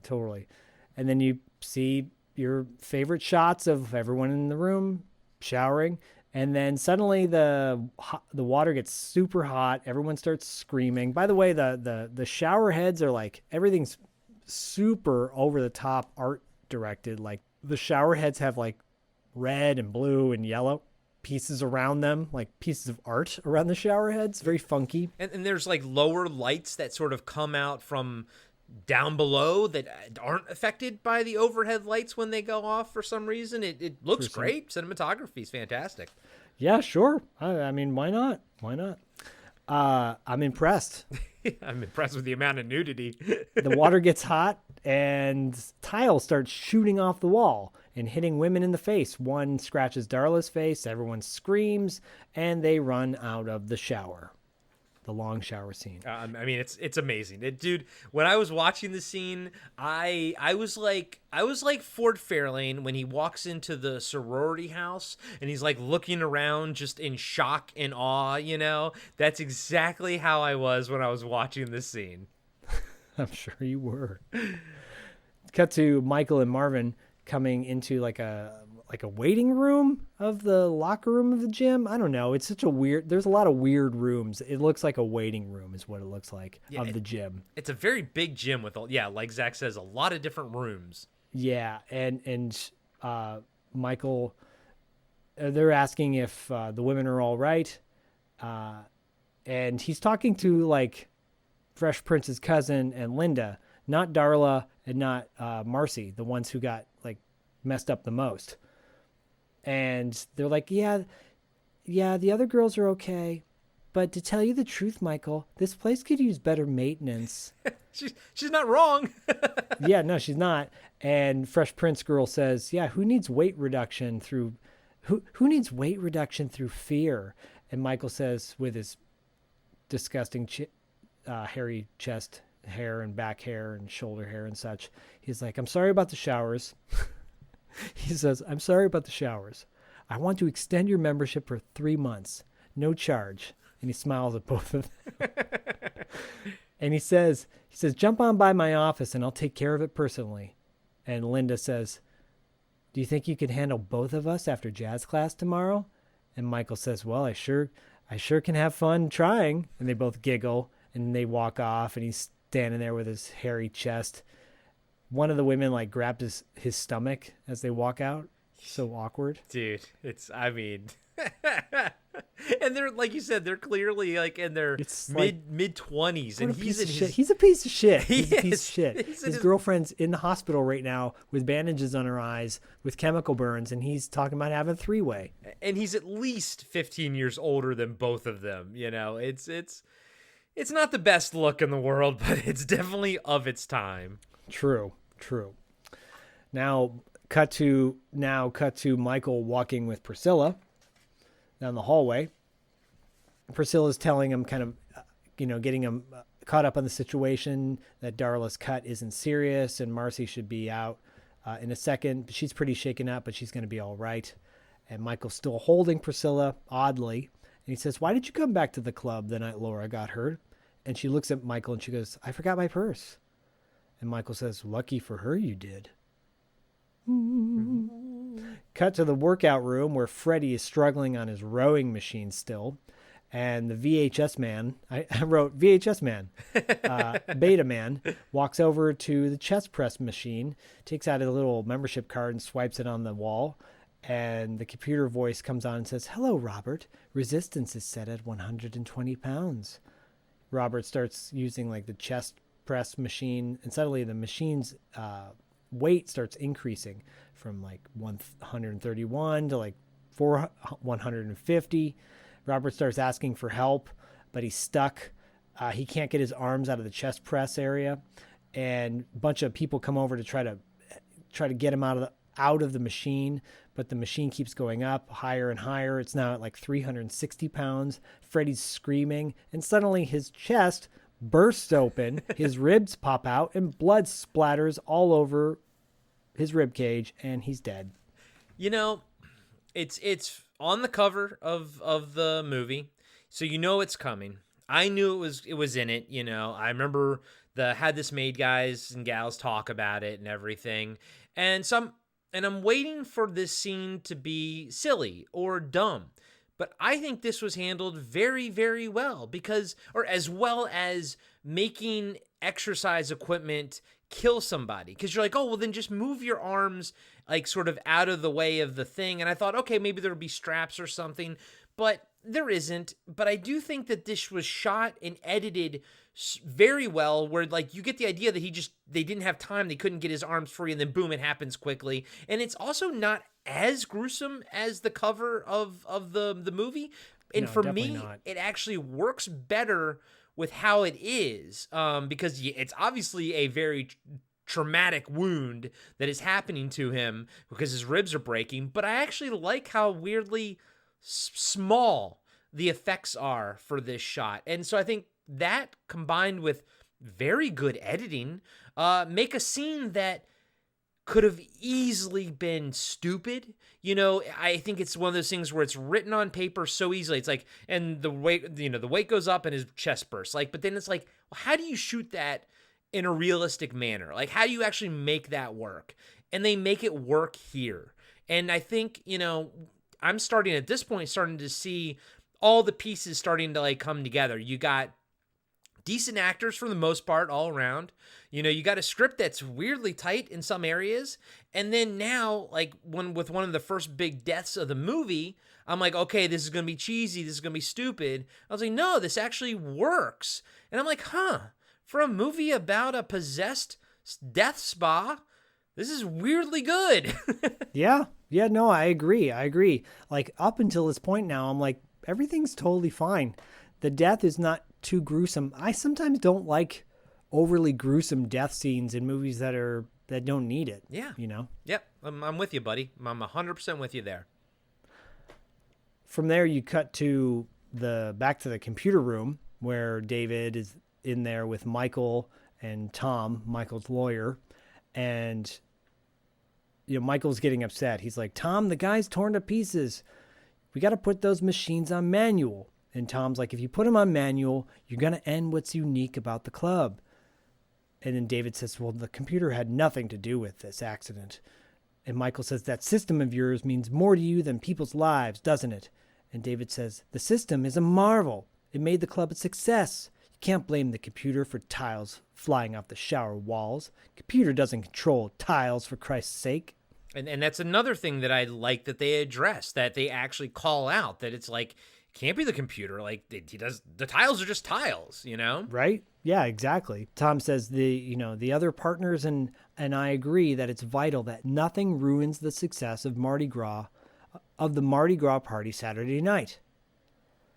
You put the machines on manual and half your stuff isn't going to work.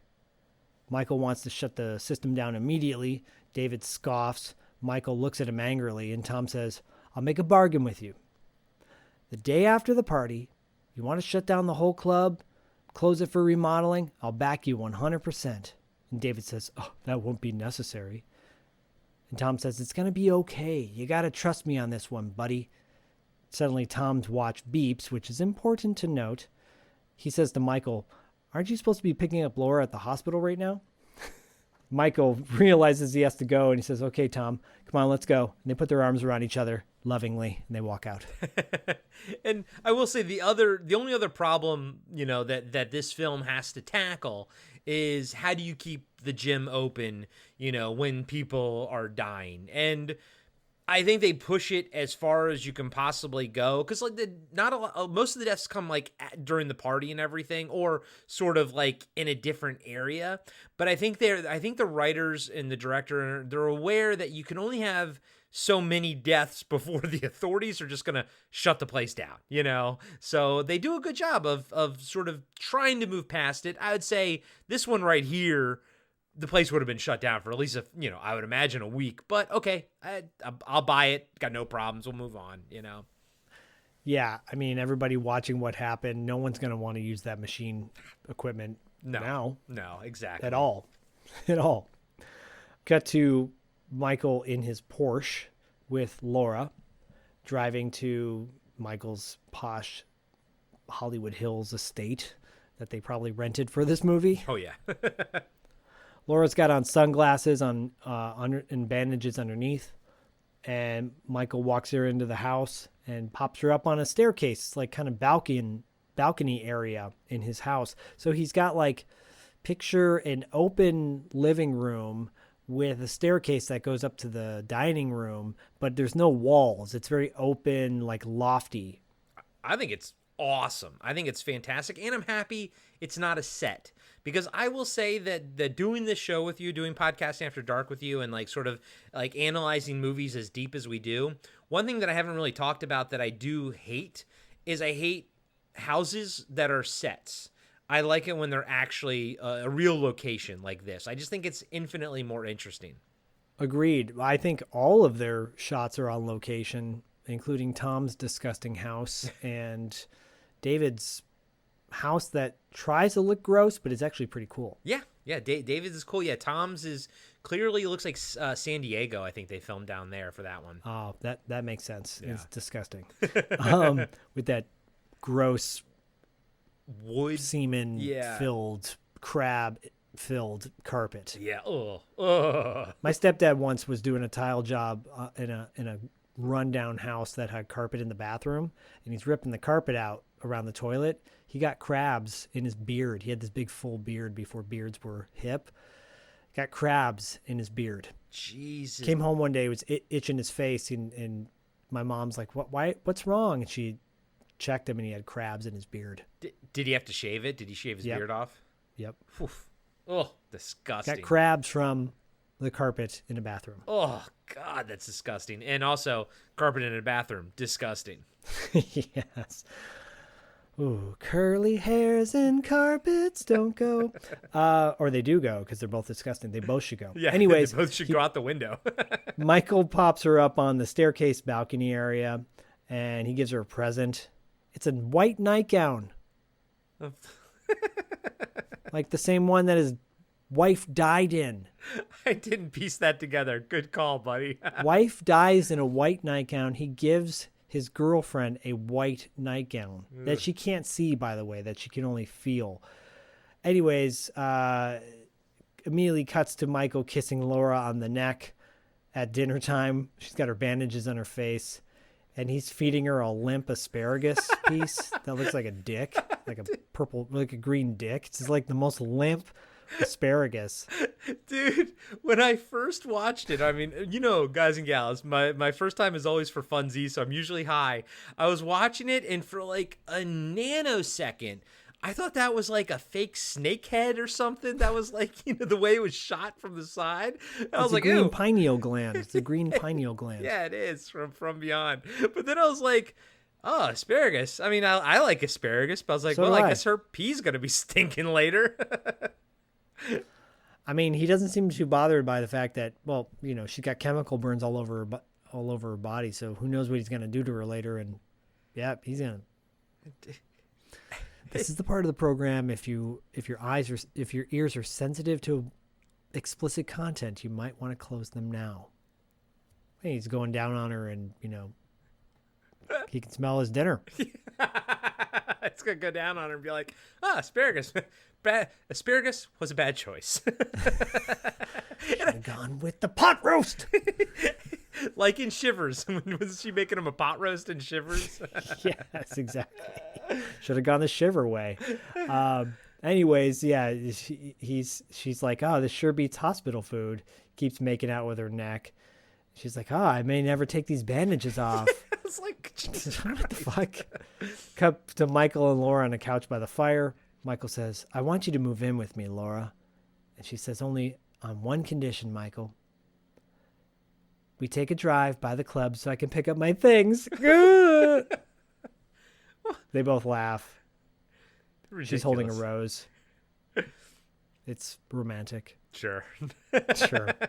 Back at the gym, everyone's leaving the gym. Camera's panning through the locker room area, the women's locker room area, where Marcy is now in the locker room by herself. You see doors slamming back and forth, opening and closing, like on their own. Yeah, they're going full on like Ghost at this point. You know, they're not even holding back. She's alone. She's alone, and clearly the spirit has entered and wants to fuck with her. Slamming these doors back and forth. She's like backing into another locker. The locker suddenly opens, and a spike comes out of nowhere and goes through her neck, killing her immediately. Yeah, very cool, but I didn't quite like know what it was, you know? It was just like a random spike. They're moving forward, the deaths are like, wait, what was that all about? Yeah. I kind of wish there was like, I don't know, it was something like in the gym. It's like it just all of a sudden just appears there. I mean, it's cool. It goes through her throat and she kind of screams, and like I liked that. I just wish there was a little bit of a buildup and you could maybe see what it was, you know, like it was a piece of the locker or something. But yeah, there's another one later I'll also call out that I was like, what just happened? Oh, it was it's going to be in the sauna where the guy's head like just all of a sudden explodes. I'm like, wait, what just happened? So the one thing I'll say the director, I guess, doesn't do the best job with is setting up the kills so you sort of know what's going to happen. It almost sort of comes out of nowhere. He sets up the kills almost like jump scares, where you're just like, bam, dead. Yeah. Move on to the next thing. Yeah. It's almost like he just wanted to throw in kills to get people to watch this movie. Otherwise, it's probably on paper originally, I bet you anything this was just a murder mystery. On paper. Yeah. And then they wanted to get, butts in the seats or people to rent the movie, and they threw in the gore factor. Yeah. Because that all seems kind of secondary. Because ultimately there is like no ramification for Marcy's death, even though they do talk about it later. It's not like she just disappears, completely. They do address it, but there is ultimately no ramification. So you could almost say like, okay, this character could have easily just been written in to die, Yeah. And I noticed too, like, the more I think about it, you could easily make this movie without the deaths and have it be like, is someone sabotaging the gym or is it a spirit? And so I think you're right. I think the first draft had something to do with like a guy in the basement that they were kind of like setting up as a red herring for the killer. But I don't think they ever filmed anything with it. I think they jettisoned that idea even before they started shooting. Yeah, their quote unquote red herring is more like a pickled herring later on. Yeah. Anyways, from there, Michael and Laura are now in the gym. Michael's walking her towards the locker room, and she tells him which locker is hers. They're giggling. Michael leaves Laura there to go turn off the security for her locker or something. But I'm like, yes. But she's blind. He's like, here, stay here. And she's like, where am I going to go? But I'm like, why didn't you swing by your office first or the computer room first? Turn off the security first, so you can stay together. And then you go to the locker together, Yeah, you stay here because I don't know where the girls' lockers are. Women's locker room is. You stay here so I know where you are. It doesn't track at all. It's very confusing. And you're blind, so don't go anywhere, Yeah, and she's like, and Laura's like, I'm not going anywhere. And now Michael's in his office now, goes to a computer monitor, types something on the keypad, cuts back to Laura in the locker room. Can I just say real quick? I did look up because I was taking notes. He types in like security access bypass : Catherine, but he uses no last name. So like that implies there's only one Catherine at the entire fucking gym. Like you'd at least think you would say like Catherine and then put like a locker number in there or Catherine something. Evans. Yeah, totally. Yeah, exactly. So yeah, the computer asks for a password, and he types his dead wife's name in, Catherine, right? Oh, never mind. I guess that negates everything. You're right. I looked up and I thought Catherine was Laura's name. Nix everything I just said. I'll probably have to keep all this, but I think I'd botch that. No, it's okay. I mean, but also too, it's such a basic name. Well, also too, I'm trying to dig you out of a hole. No, you're right. But you are pointing out the fact that his password though is Catherine. Like he's still holding some kind of a flame for her, clearly. He's probably like a sex addict and just wants to bang everything in sight. Yeah, probably. Yeah. Anyways, back to Laura. She's by her locker. How she knows her locker is ready is beyond me because it doesn't beep or anything. Suddenly it's like she knows. Yeah. Her locker opens up. She starts collecting her things. And there's a dead body in there. It's Marcy in her locker with a spike in her neck. But Laura can't see because she's blind. And by the way, Marcy's face is all like melted now. How does your face get melted? That's what I was going to say. Yeah. So Marcy, we saw her. She got something through her neck, but now her face is melted. I'm like, oh, okay. She actually almost looks like the cover, poster thing. But I was that's probably what she was supposed to be. Yeah. I think something different happened to her and they used that footage and then they changed her actual death itself, Yeah. I mean, and also that connects later on when Catherine kills someone else and his face is all gooey. Yeah. Yeah. Like, okay. Where'd that come from? Yeah, you're right. Maybe it's something she can do, like one of her powers or something. Sure. I'll give that to you. You cut to a woman in black walking down the hallway while the music is like getting menacingly dark and it's getting louder. And Laura closes her locker and calls for Michael. Cut to Michael looking at the computer screen. Suddenly on the computer screen are the words, "Michael, I miss you." Mm-hmm. This is before, and I think they did film this in the early 80s. This is before Prince of Darkness. So using the computer screen from the other side is kind of cool. Yeah, agreed. Maybe John Carpenter ripped that off. Anyways. Cut back to Laura in the locker room calling for Michael still. Cut to a woman in the black walking down the hallway closer to Laura. Cut to Michael's office. The computer monitor has a monitor next to it. And that monitor suddenly turns on, and Michael can see that this person in black is walking down the hallway. Cut back to Laura in the locker room. Michael has now left his office to try and find Laura. Cut to the woman in black walking down the hallway, and you see a glimpse of the woman for a second, and her face is horribly disfigured. Laura's like trying to find her way out of the locker room. She suddenly doesn't know where the hell she's going. Michael runs up behind the woman in black.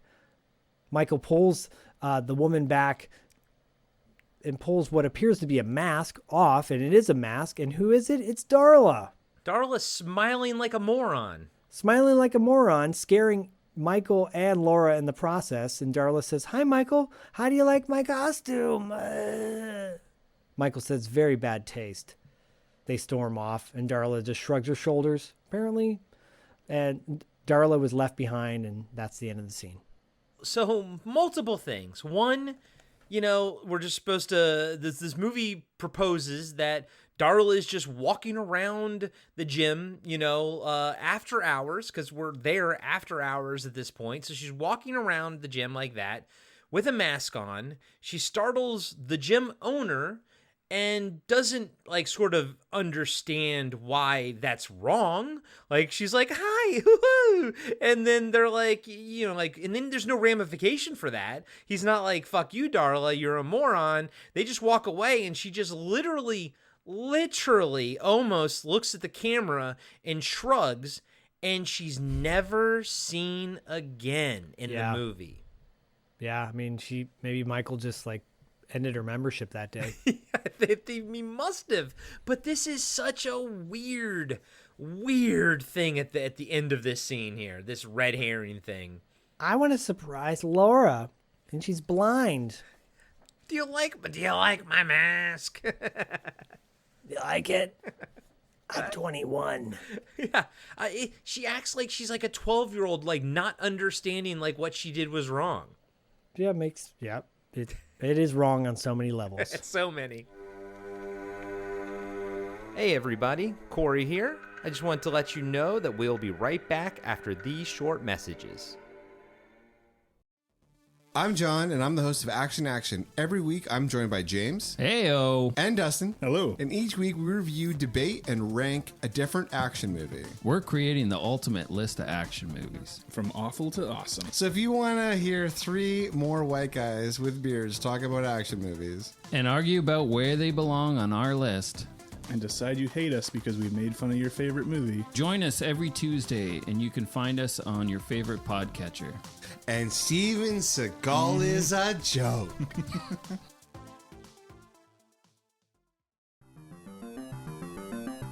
Hello everybody, I'm Adam. I'm John. And every week we are giving you a blast from our past. We are the podcast that brings you full-on movie breakdowns, TV show reviews, album reviews, top 10s, and more, all from the things of our nostalgic past. So please join us every single week on the Blast from Our Past podcast. You can find us on Spotify, Stitcher, Apple Podcasts. However you listen to podcasts, you can find us, and we would love to have you take a trip with us to the land of nostalgia. And now, back to the show. And the next scene is wrong on so many levels because you see Michael sitting in a chair with his disgusting body hair exposed, wearing super short shorts. Yeah, like nothing else. Like he's just wearing short shorts, like those 80s short shorts. And this man, he's hairy like my stepdad was hairy. I'm like, oh my God.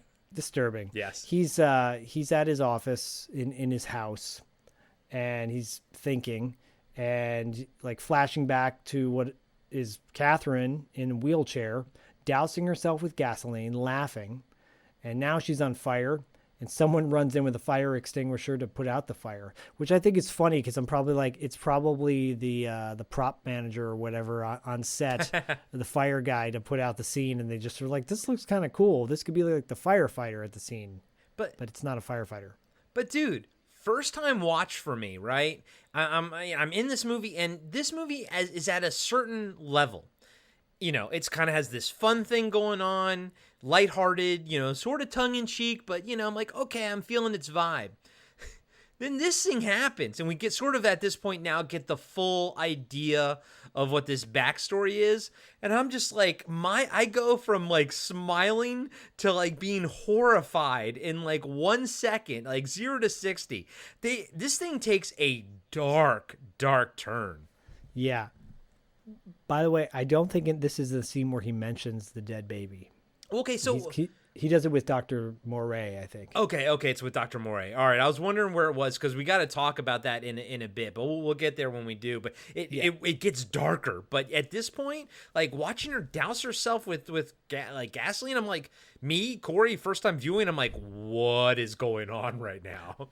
Yeah, I remember being at the Arrow, and a lot of people hadn't seen Death Spa yet, and maybe people had because of how did this get made.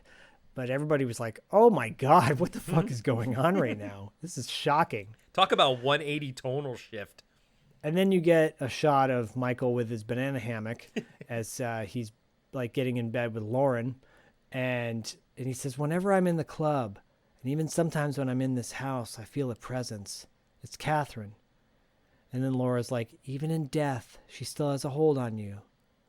And Michael says, I feel like she's reaching out somehow and causing all this trouble. It's the dreams, the accidents, and those messages on my computer. Suddenly, Laura says, good night, sweetheart. They turn off the lights and they go to bed. Fade to black. That's your second fade. Yeah, so she still has a hold of you. Yeah, the woman that I loved, that I married, that I, got pregnant, was going to build a life with. She's only been dead for a year. Yeah, her memory does still have a hold on me. I still have her name as my password to like get into things. Yeah, sorry, babe, you're hot, but my wife, who I possibly loved at the time, murdered herself. Yeah. Committed suicide. Yeah. And also maybe had sex with her twin brother, but we'll get there too. Yeah. We'll unpack that when we get there. Cut to an office of Dr. Lito Moray. Oh, it paranormal. Did. And then another turn. This movie becomes Ghostbusters. Yes. With the Wawa stick. Yeah. He's a paranormal investigator. You hear someone talking from behind the door saying the cigarette case was found in the rubble of the mansion in upstate New York that burned to the ground under mysterious circumstances at the turn of the century. As this person's talking, you see glimpses of this like weird office with like statues and pictures, and then you get to the camera pans over to like this weird briefcase with like a computer monitor with like some sort of like electrical syringe looking thing. It's like a light tool. It looks like a Wawa stick that they use in class where you put your hand on both sides and it makes a light sound like, right? Yeah. Anyways, he's the doctor is wielding this tool over this cigarette case determines that it's belonged to the matriarch of the family who's come over from Europe in the middle of the 17th century and built the first house on the site, where she was murdered by her youngest daughter, beheaded with an axe. And you now realize that this doctor who's giving this story is talking to Michael. And he says, and the doctor continues, 4 subsequent houses have been burned to the ground. There is no longer a house. The present owner has tried to farm the land, and this is where it stood. But nothing will grow. It's barren, dead piece of earth. Turns off his little wah-wah stick and then says, cigarette, to Michael. Michael, who's like staring at him lovingly, realizes that he's offering him just a cigarette and the story might have been bullshit. And Michael's like, I don't smoke. Dr. Murray takes out a cigarette, fires it up with a cool-looking lighter, by the way. He blows smoke in Michael's face, and he's like, well, what I've just demonstrated is called psychometry. It's called psychometry. say that 5 times fast, buddy. Yeah. The ability to acquire, while in contact with an object, paranormal knowledge of its history or facts about its present or previous owners. That's cool. Yeah, no, I love all this, but now you know what Bill Murray and everyone felt like when they had to spout that shit in Ghostbusters. Exactly. And this guy fits the suit, though, so to speak. Yeah. And Michael's like, so how does this all help me? Dr. Murray says, you did bring an object along from your late wife, Mr. Evans. And Michael gives him like a brooch. By the way, everybody had those brooches in the 80s. Yeah. It's like so common. Yeah, I know what you're talking about. Like a porcelain outline of a woman. Yeah. Murray takes out his wah-wah stick and says, Catherine. Oh, and a beautiful marriage it was, too, until she went into labor with your child and something happened to her lower spine. Cripple, growing progressively, more bitter and depressed. And I like how jealous. Is this where fucking Michael actually defends himself? He's like, unjustified. Yeah. So, and he says, jealous about you. And Michael says, without justification. I like how he's like, if I were this guy, I'd be like, bro, you don't gotta justify it to me, man. These are your demons you're living with, not mine. It's your fucking fault, man. Yeah. You caused this. I'm sorry. The way that he blurts that out, he jumps to that conclusion. Look, she put her boobs on me. I didn't put my boobs in her. I didn't put my hands on her boobs. She put them in my hands. Yep, that energy, that vibe. Yep. And then Michael says, after she lost the baby, I couldn't reason with her. And Dr. Murray says, then one day she went to the garden, doused herself with gasoline, and set herself on fire, burned to unrecognizable ashes. And Michael says, all of which was in the news a year ago. Like, basically thinking that this guy's a quack. All the things he just said were already in the newspaper. Yeah. He looks at Dr. Murray suspiciously, gets up and says, you're going to have to do better than that, Dr. Murray. Dr. Murray smiles with like his creepy teeth. And then he closes his eyes and Michael looks out the window depressed. And suddenly Dr. Murray's eyes are open and says, a bird's nest. That's what she thought of your family, like a bird building its nest, the mama bird, the papa bird, and the baby. Michael looks at Dr. Murray, like kind of shocked, and says, then why would she kill herself? Dr. Murray smiles and like laughs and chuckles and says, when you work in this business long enough, you see things. He throws Catherine's little brooch in a cup. Michael says, after she died, I didn't give a damn about anything. Laura came along, pulled me out of it. Dr. Murray interrupts and says, but afraid to build another nest. And Michael says, exactly.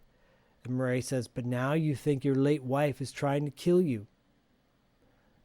By the way, Dr. Murray lights up another cigarette within a span of what?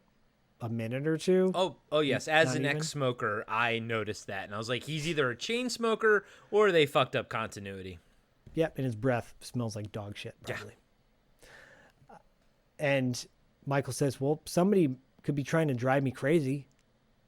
And Murray says, for what purpose? Michael says, my brother-in-law, David, Catherine's twin, he hates my guts. And Dr. Murray says, why don't I come down to your club? You can say I'm an insurance investigator. You need one. And they laugh. He puts his hand on Michael and he says, I'll hang around until after closing and see what I can find out. Michael says, do you need me for anything? And Dr. Murray says, one of the reasons that I left the seminary for parapsychology. Good luck, buddy. Is the desire to separate true spiritual phenomenon from simple deception. He pulls out a gun and he says, there's more to this job than things that go beep and buzz. Looks at Michael. I love this guy, by the way. Yeah, I love this guy too. Looks at Michael and Michael walks out. I'll see you at the club tonight. And then he leaves. Michael's like happy now. Leaves and it's like downtown LA. Gets in his Porsche and drives off. Camera pans over and you see two cops, Stone and Fletcher, tailing Michael. And their awesome police cruiser, undercover cruiser, looks really cool. So two things about that scene with the wannabe Ghostbuster. One, I like how that ties in that whole nest and bird thing that we saw earlier. And two, did you notice the drenched pits that the doctor had? And, because he's wearing a tan... Yes. Yeah, I know you noticed. Because he's wearing like a tannish, brownish shirt. And that is the reason, before I started using deodorant that made my pits not sweat profusely, because I'm that kind of guy that I don't sweat anywhere, like even in the summertime, but my pits always sweat, even in the winter time. So I have like special deodorant for that. But here, it's the reason I could never wear tan or brown shirts, because one little bit of wetness and they just like, it gets so dark. Dude, his underarms were drenched. Never let him see you sweat. Never let the ghost see you sweat. Yes. You cut to someone else's house. Find out in a minute that it's David's house, but you don't know who it is. As an audience member, you don't know who it is. And you hear a woman's voice saying, "You love me, don't you?" There's a woman in the window, and you hear a person say, "I can't do this anymore," a male. "Catherine, we're hurting people. You realize now that it's David." And Catherine says, "Yes, you can." The camera pans to the bedroom of David's house. You see pictures with, like,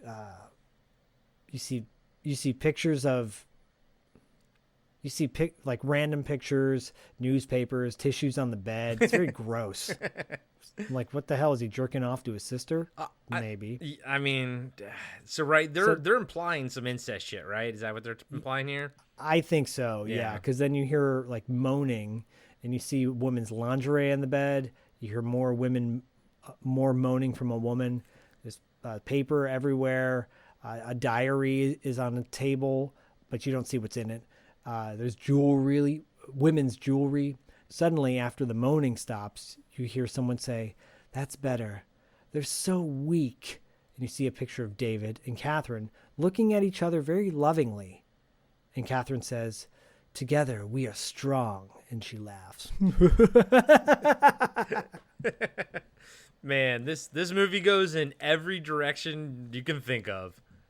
Yes, it does. Like, this is totally implying incest. Yeah. Well, this isn't totally implying incest, but it gets more like or it could be just simple possession of his body, and but there's like a physical about it. Like she's like, the way she gropes herself and moans to her brother. It's very weird. Yeah, and at some point he tells Michael too, like, you wouldn't. It's the thing at the beginning, like we had thoughts together you wouldn't even know.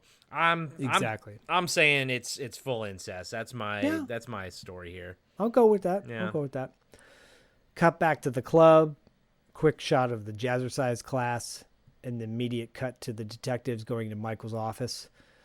Stone is questioning Michael about Marcy Hewitt being missing. And one who got, which is cool. I'm glad that it didn't just the movie didn't just forget about her. You know. Yeah. And it says her boyfriend hasn't seen her in 2 days. Last he knew, she was going to the club, and Michael's like, "I haven't seen her for 2 days." Okay, sure. And Fletcher's like, Fletcher kind of mockingly says, what a fantastic weight reduction program you have here. Ha. He's like, people get so thin, they disappear. Womp womp. Cut back to the jazzercise class. Then you cut to Michael walking with Dr. Murray. Michael asks, how's the investigation going? Murray says, it's going.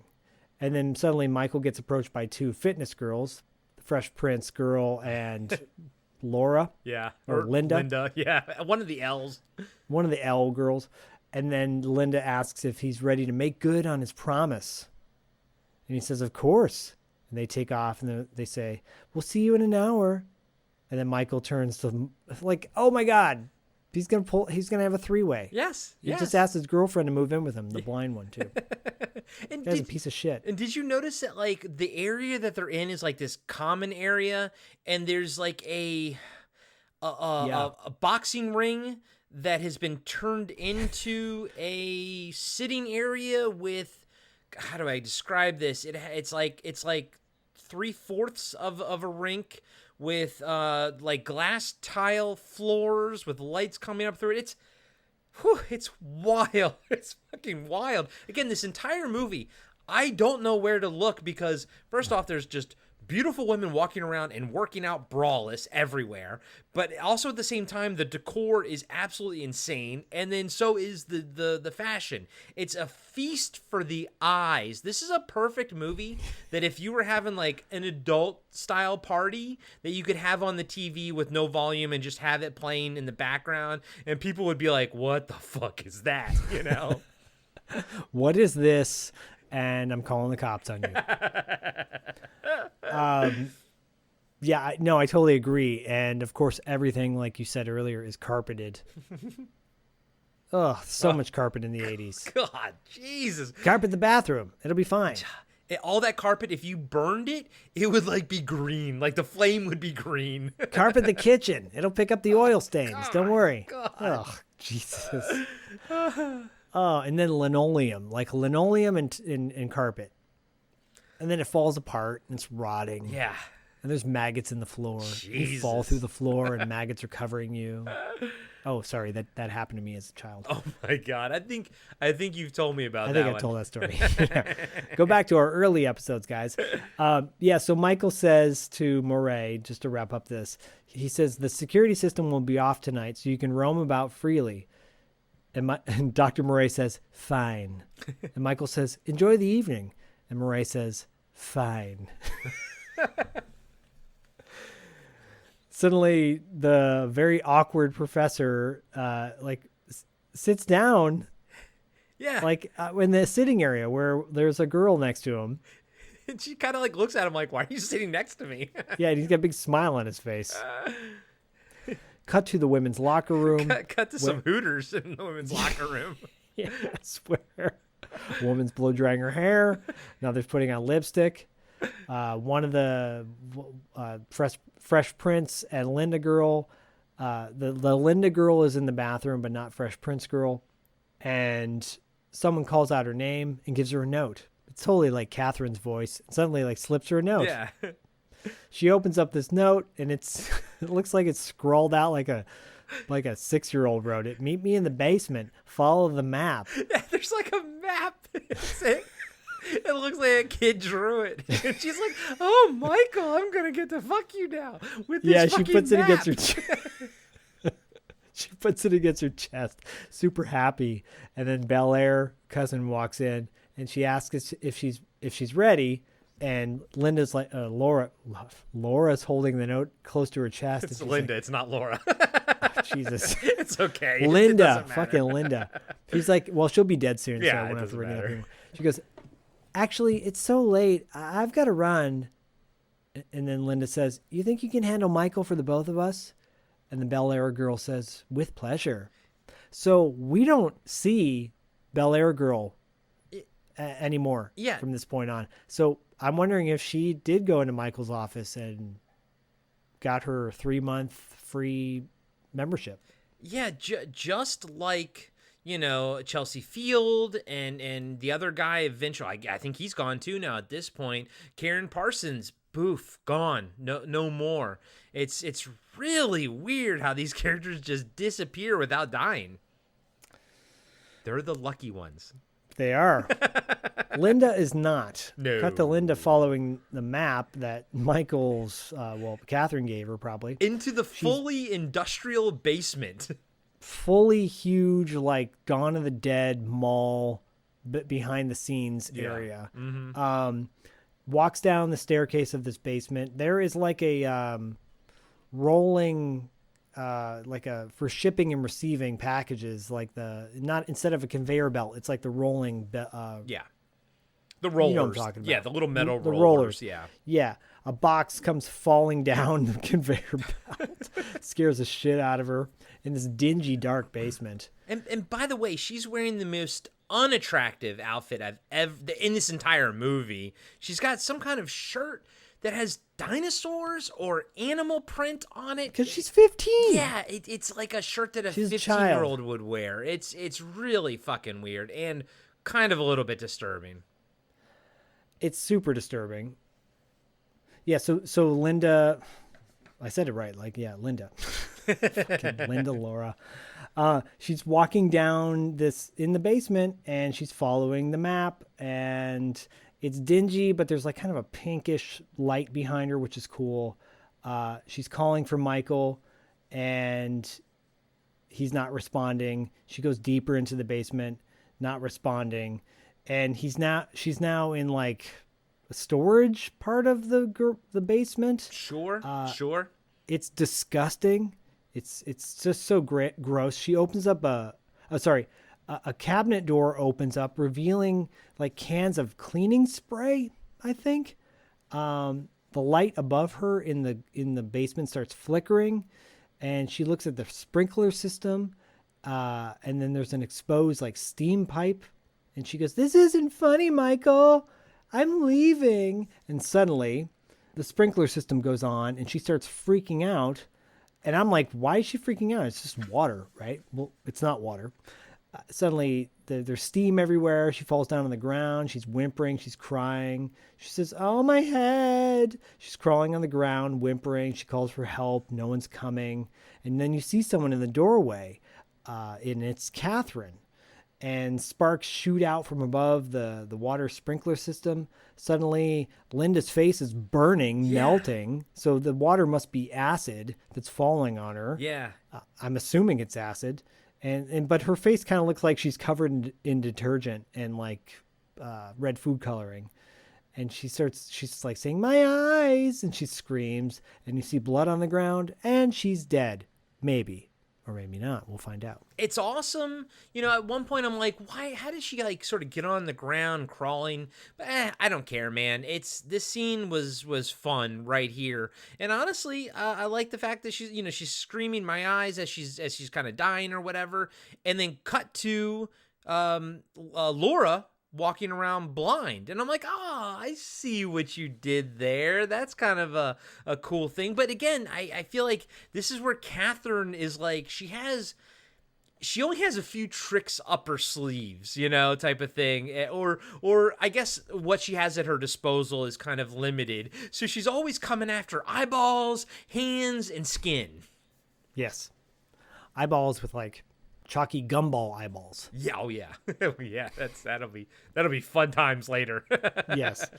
Yeah, and you're right. Yeah, you cut to Laura. You cut to Laura at Michael's house asking for Michael, and that's when I like saw his walls are adorned with like African masks or whatever. And there's a knock at the door, and she's like, "Oh, did you forget your keys?" And suddenly it's David calling out, and Laura's questions that it's David, like, "David, what's wrong?" David says, "Michael asked me to stop by and check out the home terminal. One of the programs keeps hanging." I'm like, keeps hanging? Sure. Yeah, I don't know. That could be a term, like a DOS term back in the day. I don't know. Sure, because he's so cool. And Laura says, "Well, he never said anything to me about you coming by." And David says, "Well, he's had a lot on his mind lately." By the way, they're having this conversation. David's still behind the door. Yeah. Like, yes. He's still on the other side of the door. Yeah. Finally, Laura reluctantly opens the door, which is this like super thick steel door, by the way. looks like an industrial door. And David walks in and says, "It's nice to see you. I was so sorry to hear about your accident." And Laura says, "Thank you, David." David looks up to like the upstairs part of his house and says, "Well, I know my way to the study." And he starts to walk upstairs. And Laura is following behind him. David's now in Michael's den. He's like studying the computer desk area, pulls out a bunch of tools. Laura shows up as well. And David says, "Wasn't it sweet of Michael to bring you here?" She said, Yes, it was. It was nice." And David looks annoyed and says, "How strange for him, though, having a woman here so soon after my sister's passing." And Laura says, "That was over a year ago, David." Yeah. By the way, so just so you know, most people, heaven forbid you ever know someone in your life that douses themselves with gasoline and sets themselves on fire in a wheelchair because they're crippled. If it's over a year, you should be over it by now. Yeah, you should according be. to Laura. Just saying. And David's holding a screwdriver in his hands. He's very menacing here. Yeah, and he says, it was that long ago, wasn't it? He like menacingly walks closer to Laura. Laura's looking nervous, and he says, "Do I make you nervous?" Laura backs away from him slightly and says, "David, I know you have some kind of crazy idea that Michael and I were involved while Catherine was still alive, but that couldn't be more false." And David says, "Laura, I'm deeply hurt." He's like, gets closer and closer to her. He says, "I have no such suspicions." Laura says, "Well, I really liked your sister, even when she was so mean to me." And David says, "I know." And he gets even closer to Laura with the screwdriver, like right by her face, and touches her face with it. She freaks, and she says, "I'm sorry, I just want to be alone." And David says, I understand, dear. I really do." Suddenly the doorbell rings. Laura goes to get the door, but David insists that he answers it. Doorbell rings again. David slowly goes down the stairs to get the door, opens the door, and it's Vicky, the juice girl, who didn't want the veggie juice. Oh, yes. And she goes, "Oh, David, I didn't expect to see you here. Michael asked me to drop by with the groceries." David just grabs the groceries and tosses them on the stairs. And he goes, "Oh, I'll take care of it." And he kind of like slams the door in her face. David slams the door in her face and she walks off. And when she gets in her car and like peels out in reverse up the driveway. And she's also wearing like a really nice like dress and everything just to deliver groceries. To quote unquote deliver the groceries. Yeah. Yeah. Suddenly, as she's pulling out down the street, David's like looking, he's on Michael's balcony looking out the window, and in the background behind David is Laura. Like, it's an interesting shot. It's cool. Yeah. David turns around, and he looks at Laura with the screwdriver in his hand, and he closes the sliding door and walks towards her. Yeah, it's a cool shot. It is a cool shot. Cut back to the gym in the computer room. Michael asks the random security guard, David's buddy, if he's seen David. And the guy gets startled, and he's like, "Oh, no." Cut back to Michael in his Porsche driving home. Michael goes inside the house, sees the groceries on the stairs that David didn't even put them away, I guess. No. He calls for Laura. He grabs the groceries, goes upstairs into his den, where he sees Laura face down on the couch. And he asks if she's all right. And suddenly she like gets startled and she wakes up and she goes, "Oh, sure, just sleeping." Like nothing ever fucking happened, and doesn't bring up the whole David shit. She will, but not even that. It's like she's sleeping like face down in the fart-filled couch with one arm like drooped over, like straight up like a sloth, like sleeping in like on a branch. And I'm like, who the fuck sleeps like that, like straight face down in the couch? Like disgusting. Who knows what was going on that couch? Well, we know because Michael was getting busy with every female gym member. Spoiler alert: every couch is filled with farts. Every one of them. And semen stains. Yeah, mine for sure. Hopefully not crabs though. Yeah, hopefully. Laura says, "Yeah, David came by," and Michael says, "What the hell is he doing here?" And Laura says, "He's fixing your terminal." And Michael says, "I didn't tell him to come here. What's that little bastard up to?" And Laura doesn't say anything. you immediately cut to Michael and Laura outside on his porch where there's a jacuzzi. Very beautiful, by the way. Yeah. With like candlelit wine, I guess. And suddenly Laura asks, Michael, what is it? She says, you're upset. Why? How can she sense this? Is it because she's blind? She can sense feelings. Yeah, now because or something? she's becoming like Daredevil. Yes. Yeah. And Michael says, I saw a parapsychologist today. Suddenly they hear the sound of fire burning and the music gets intense. It immediately cuts to Starbody Health Spa exterior. Yeah. So, all right, I want to roll back really quick to that scene. What a weird little scene, because he's like, I saw a parapsychologist today, and yeah, the scene stays. She doesn't reply. The music like swells to something, and then boom, goes to the next scene, and it's just the next scene. And I'm like, that was so weird, but very cool at the same time. Yeah, building to something, and then kind of like, oh, I want to know what happens. I guess we're not going to know what happens. This is like that second moment where it feels like a giallo film. Like it feels like an Italian film right there. Yeah, totally. No, I agree. Cut to Tom, the lawyer, and Priscilla, the manager of the spa. Brawless Priscilla. Yes. In the basement electrical room, Tom is pulling cords, and Priscilla says, God, I'm a nervous wreck. And Tom says, I'm almost done. He takes off his watch, and he puts it on part of a large cable, and he says, hey, can you give me a hand here for a second? And he has like electrical tape, and she gives him clippers. He cuts the tape and says, I'm making sure the computer no longer controls the air conditioning. He closes the electrical panel and says to Priscilla, so tomorrow night, instead of Mardi Gras, we're going to have a summer hothouse. Okay. It's a little confusing. Yeah, I don't kind of understand what the point of this was. I mean, I know it's going to lead to Michael, accusing Tom and everything. But, what were they really doing? Just, cutting the AC? To make it hot in there? Right? So, because they're, sabotaging? Yes. Yeah, I guess that's what I'm trying to get to. Is this to try to sabotage it so nobody has fun? Because they do cut the AC. They do that. But then it doesn't seem to actually affect anything at the party. Anybody. Yeah. And no one's like, oh, it's really hot in here. It doesn't seem to affect anything. Well, so for everyone who hasn't seen this movie, there is this, we're about to find out, like a secondary storyline where Tom and Priscilla, Tom is sabotaging the gym. But he's not behind the murders, obviously. Yeah.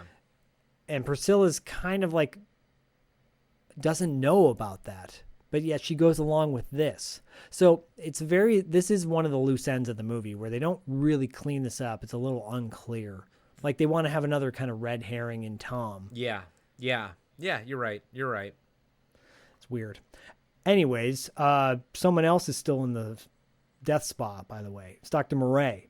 Cut to Dr. Murray with his wah-wah stick and, his little computer, and he's upstairs, he's in the main lobby area, and he's by a dumbbell bar, and the dumbbell falls off the rack, startling him.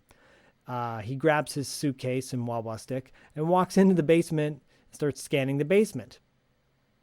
There's a weird sound. He's going down the same path that Linda was going, but there's a door to his left that opens, and someone pokes their head out with a black cloak on. It's pretty creepy. Yeah. He continues to walk down into the same part where Linda died, and he's using his wah-wah stick to swipe around and finds the dead body on the ground. Well, you think it's a dead body underneath the workout bench. But the thing is, she's not dead. Linda? Yeah, Linda. Fucking Linda. She's not dead, and her face is all melted up and her eyeballs moving around, and Murray freaks out. He drops his wah-wah and his suitcase or whatever and starts running out of the basement to go upstairs. And then you hear a sinister laugh. So real quick, can I just roll back real quick? Yes. So the first time I watched it, you can kind of hear her, crying out and I'm dying and everything. And what I took as was that was his wah-wah stick picking up her ghost voice, and yeah, when he finds her, she's still like, her heart's still beating and it kind of stops and everything. And yeah, I was like, okay, the second time I watched it, I was like, I guess maybe it was coming out of the body, but I still take it as it was him picking up on her ghost, and the body was dead at that point. And I honestly find that to be more disturbing if you can hear the ghost sort of being like, oh God, type of thing. Yeah, sure. No, I'll buy that. Yeah, but it's still a cool body. Like the effect on her body is really good. Like the melting factor of it. It's better than it did. It's better than it looked earlier in the movie when she had detergent on her face. Yep. Yeah. Exactly. And red popsicle. Yeah. Which is what it looked like. And this scene uses red popsicle. Yeah, and this scene is going to get even cooler. It does. It totally does. So Murray tries to get out. He hears this sinister laugh, and suddenly he sees Catherine standing right in front of him in a nightgown, the same nightgown that she burned up in, the white one that Michael got for Laura, by the way. Laura, not Linda. Again, right? Yeah, not Linda. He would have probably, if he had a three-way with them, he would have got them both. Maybe that's his thing. He gets everyone this white nightgown. Everyone gets white nightgowns, yes. She grabs Murray, throws him up in the air. He flies up like 10 feet in the air in this fucking deep basement and smashes him against the ceiling. Yeah. I was like, holy shit. It's a really, really good stunt. Awesome. And then he pulls out his gun to shoot her because he still has his wits about him. And she blows his hand off. It explodes. And blood shoots everywhere. She grabs him again and throws him against the entrance door, slams against that, and he falls onto the conveyor belt roller thing, and he's dead. I found this to be equal parts awesome and equal parts disturbing, because I do take this as, this is something that Venkman and the boys could potentially like die from. Like, you know what I mean? Like ghost busting isn't the most safest thing that you could possibly do.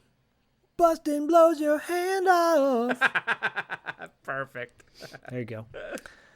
Now you cut back to Michael at his house, and he's outside of his house, and he hears someone calling his name. He looks startled. He's on the ground level of his house. He looks up and sees the spirit of Catherine looking down at him from the second floor, saying, come to me, I need you. It's so easy. Then we can be together forever, Michael. Michael runs up the stairs over to the second floor to Catherine. Catherine says, jump, jump. Suddenly she's like surrounded by red fog. And Michael jumps off the second story of his house. Great stunt double, by the way. Yeah. Like, looks nothing like him. Yep. Nothing like him. Falls over the second floor and suddenly cuts to Michael in bed with Laura. And he's just having a bad dream. But he hasn't woken up yet. No.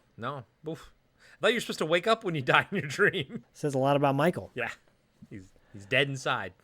Suddenly now, cut to Michael, shirtless, wearing a leather jacket, because that look totally rocks. So I didn't notice that until he leaves Tom's place. I didn't notice it at first, but yeah, shirtless with like pants and a leather jacket. Yes, very weird. He's at the spa, throws his keys up in the air like a cool guy, catches him like a cool guy.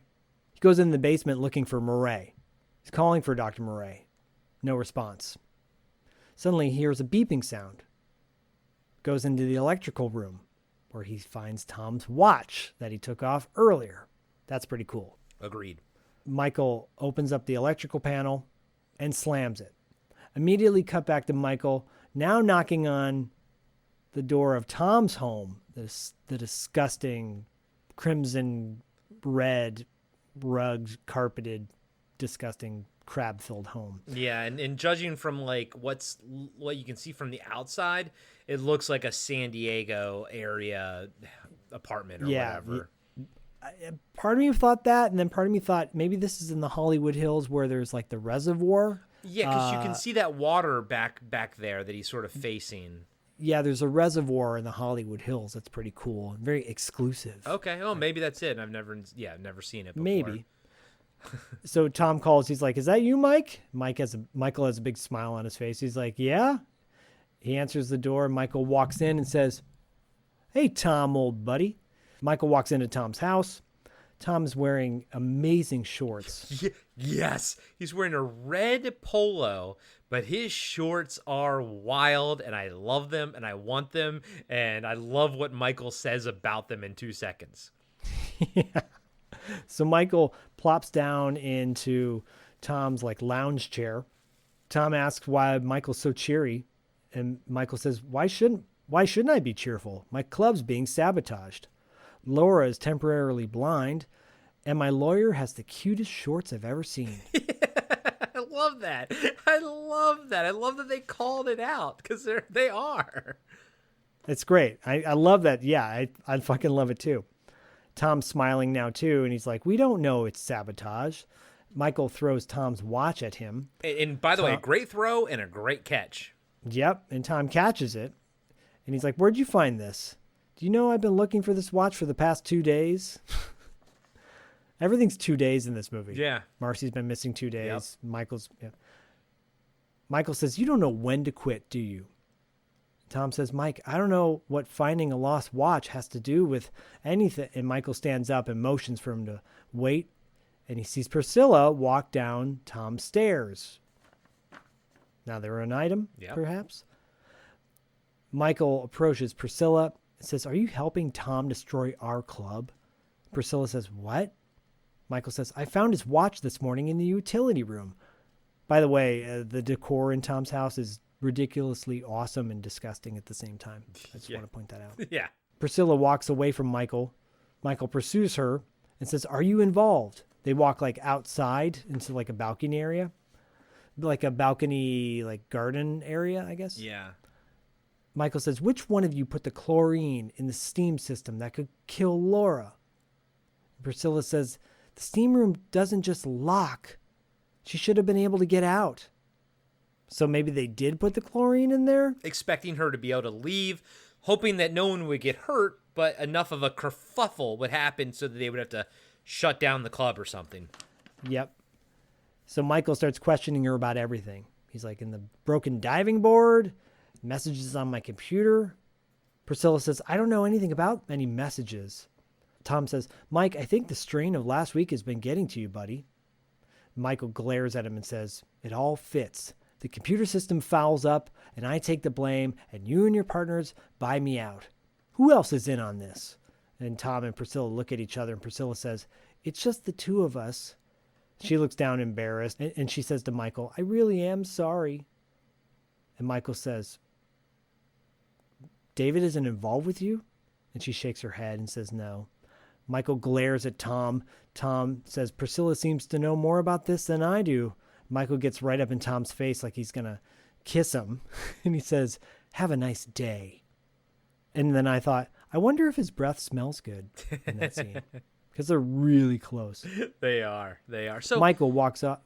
By the way, he's still not wearing the T-shirt underneath his leather jacket. That's when I noticed it. That's when you notice the hairy chest. Mm-hmm. And then it cuts back to Tom and Priscilla. Tom's like, "We just need to adjust the spa's books." And at this point, I'm like, he's got pictures of like anatomies on his wall, like human anatomy. Yeah, that was weird. And that's when I noticed the really nice view of his lake or reservoir or whatever it is. And that's when I thought it was like one of the, one of those places when you're driving into San Diego where, you know what I'm thinking, right? That little development area. And Priscilla says, after Tom's like, "We just need to adjust the books." And Priscilla says, I've known some real pricks, but you're the king. And Tom says, "Priscilla, baby." And Priscilla says, "Take it as a compliment. Stay the hell away from me." And she walks off. And by the way, Tom's wearing pants now. So I guess there's maybe a time jump or something. He was like, "Oh, I'm embarrassed with my cool shorts." So were Tom and Priscilla, they were together on everything. And now that they're being called out, she's like, "I'm out," type of thing. Like, it's funny, like, the possession of the spa is a lot tighter than the industrial sabotage or espionage that's kind of going on in this story. That aspect of the story doesn't get fleshed out as well as the possessed spa aspect of the film does. Agreed. It's like they gave up on it or something. It doesn't click. Like they gave up on half the actors in the movie that they just fade away on. Yeah, pretty much. Cut to the exterior of David's home, and you see shots of perfume and again, women's jewelry, and you see like female hands grabbing some sort of jar of cream. And if it is David, I'm like, man, he's got some beautifully womanly hands. and some womanly legs, too.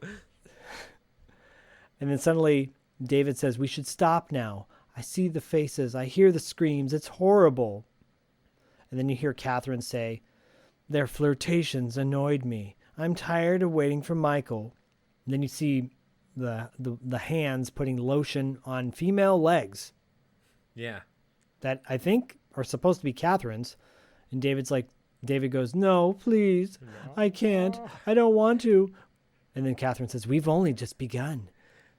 Suddenly you realize the person rubbing the lotion on the legs is David. Ugh. Yeah, I think those are supposed to be his legs. And you can see David's wearing the white negligee nightgown. Yeah. And David's going, no, please, no. It's a scene, man. It's a scene. It's a great moment. It is. Michael's at the spa. His wallet's open, and there's a photo of Laura in there. And he pulls out Dr. Murray's business card to call Dr. Murray on the phone. Suddenly, Michael's computer monitor in his office turns on and says, I can't wait much longer, Michael. Come to me now. Michael, still on the phone, looking at his computer. Suddenly, Marvin walks in and says, you looking for me? And then Michael says, have you seen David? And Marvin says, no. Are you all right? Michael says, have you seen the guy named Murray? And Marvin says, no, I haven't. And Michael hangs up the phone and tells Marvin to come with him. They're walking down the hallways of the gym. Is this when they do some kind of like high five thing or something? Yes, it's covered out. And also too, I was like, oh, Marvin, I forgot you were in this movie. I forgot Ken Foree, because it's been like at this point 20 minutes since we've seen Ken Foree. Yeah, you realize that there are like the main people in this, and then all the supporting characters they kind of come and go. Yep. Right. Marvin could have been seems to be a big piece to the puzzle, though. He should have been, and I do wonder if it was he just, he probably costs a little bit more, and they were like, all right, we'll get you for 5 days or something like that, whatever we need, Yeah, I love this because they're walking down the hallway, and Michael says, when you find David, I want you to grab him. And Marvin says, what's up? And Michael says, just grab him and sit on him. And then come get me. I was like, those two things don't work, buddy. No. Well, what do you want us to do, Sonny? Do you want us to freeze, or do you want us to get down on the ground? Because we can't do one and the other. That's from Raising Arizona. I know. That's why I'm laughing. And Michael says, I'm stopping this bullshit right now. He walks over into the computer office, and he says, we don't need the security system. We have a generator power for that, right? I'm putting the machines on manual, and that's the end of this. Marvin and Michael give each other like that bro high five, where they high five and underneath. Yeah, there's some. It's a thing. They had to work it out like on their own. Yes. Yeah, like the bash. Yeah, it's so badass. And the random computer guy is back in there again. Yeah. I think this is his third scene, because from here on out, he's no longer in the movie. Yeah, and I don't know his name. I don't know the actor, anything. Yep. Michael points at one of the computer monitors and says, this thing stays off. And Marvin says, you got it. And the random computer guy is still at his desk and just like sitting there watching them. Weirdly. Cut to Michael and the cops together going to David's apartment. Michael knocks on David's door. No one answers. Michael says, I'm going to break in. The two cops look away as he goes to break in, which is really smart. And I love that. That's actually really fucking cool. He's like, I'm going to break in. And they both kind of the two cops turn their back to sort of look out on the city. And I'm like, that's a cool little subtle thing right there. Good job. I like that. He uses a credit card to break in. Suddenly, from the second story of David's apartment, you see Catherine walking by a window. There's shots of David's apartment with chairs upside down. There's sheets on top of furniture. Like no one's lived there. And it's Fletcher a cool, says, and it's a cool steady cam shot. It's another. They do a really. It's almost like it's the same as the hospital. It makes the scene much more interesting because you're kind of like Michael's point of view as he's walking through. And I noticed all the things. I almost got little Poltergeist vibes with the chairs upside down and everything. Yeah, but they didn't really like go with that. I was like, okay. But I will say, great use of Steadicam throughout this entire fucking movie. Agreed. And cool point of view shots too, like you said earlier. Because it goes to them facing a mirror, and they actually, I mean, that's some blocking and everything that you got to do and whatnot. Yeah, totally. And Fletcher's like, are you sure this guy still lives here, right? And like you said, the clocks are ticking. They're going by mirrors. They go into David's bedroom, and then there's a mess everywhere. Suddenly, the camera pans to David's balcony, and outside on the balcony is the wheelchair that Catherine died in. Michael walks over to the wheelchair. There's a wheelchair flashback to Catherine burning up in it. Hold on. Catherine, so she's paralyzed, right? She's burning. She stands up to fall forward. I was like, I thought she was paralyzed. Good point. And maybe she was faking it all along just to get Michael's attention. Just like every woman does. I'm joking, by the way. Oh, my God. I'm joking. Isolate that, ladies. Guys, I'm joking. Beep, beep. Beep, beep. So, suddenly, there's a computer monitor, and Fletcher sees the computer monitor, and it says, Star Body Health Spa System Check, Security Monitors, Waits, like has a list of all of these security checks. Camera pans over to a picture of Catherine. Suddenly, Fletcher's on the phone calling the police station, saying he wants an APB on David Avery Michael. I wrote all this down because I feel like part of it's important. Yeah, it's all Michael. important. Trust me. Right. for the humor. He gives the details. He goes, male, Caucasian, 29 to 30 years old. Slight build, about 6 feet tall, 135 pounds, reddish blonde hair, probably a psycho. Oh, and get this, he might be in drag. Yeah, another. And it's funny. It's like I also think back, and this will kind of go in this direction, but I think back to Hard Ticket to Hawaii, another movie that features a vilified drag person, and you realize that like. Back in the 80s, they only looked at, these kind of people, be it transgender, LGBTQ type of thing. Like, it's always vilified, It's interesting to kind of have this in Hard Ticket to Hawaii sort of so close and having like a sort of a cross-dressing villain in it. I don't know, it puts things into perspective, And in a lot of ways, I do like, where representation is nowadays in film for this community and whatnot. Yeah, I mean this goes back to like Psycho, when he dressed up as his mom, or Dressed to Kill when Michael Caine's dressed up in drag. Yeah, I mean, why can't we just have more like George Clooney dressing up in drag in the movie The Harvest? Ooh, that's a deep cut right there. That's a very deep cut, buddy. Go check that out. That movie's dope. But the only thing I just want to put a button in, like, it does make me realize, and we've always known it, but it kind of pushes the point home that positive representation matters. Yeah, you can make a transgender or a cross-dressing villain, that's fine, but let's have some good guys or gals, just let's have some positivity as well to offset the negativity. Yeah, because I mean, they still even do that now with Mr. Robot and BD Wong in drag. Okay, but, gotcha. Like, come on, guys. But I totally agree with what you're saying. And then, of course, after he says, Fletcher says he might be in drag, he goes, I knew this guy was a wacko. I'm going to the club. Of course.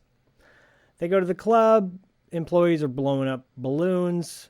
One of them, like I said earlier, is one of the twins from the movie Rad, Jeffrey. Yeah, Jeffrey. So great. Phone rings and Jeffrey answers. And it's Michael. He asks if David showed up yet, and Jeffrey says, no, I haven't seen him. Michael tells Jeffrey to go to the computer room, stay on guard, and don't let anybody in there except Marvin. And then tell Marvin to come to the front desk and watch for David. Or anyone dressed like Catherine. That's a lot of information to just like download onto Jeffrey. Like this random Jeffrey dude. Yeah, because, random Jeffrey. Yeah, because Jeffrey goes, what? What? And Michael says David might be dressed like his twin sister. Just get the messages passed on to them. And then the camera fades out. Wild. Hey everybody, Corey here. I just wanted to let you know that we'll be right back after these short messages. Hey everybody, I'm Tim. And I'm Dean. And we're the hosts of Talking Back. We're a retro-based podcast covering movies, comics, video games, and more. Check us out every Monday where we hit the rewind button and dig into some of our favorite content from the past. We like to keep things fun, lighthearted, and informative. Do you feel like you need more nostalgia in your life? Then check out Talking Back. We're available everywhere podcasts are found.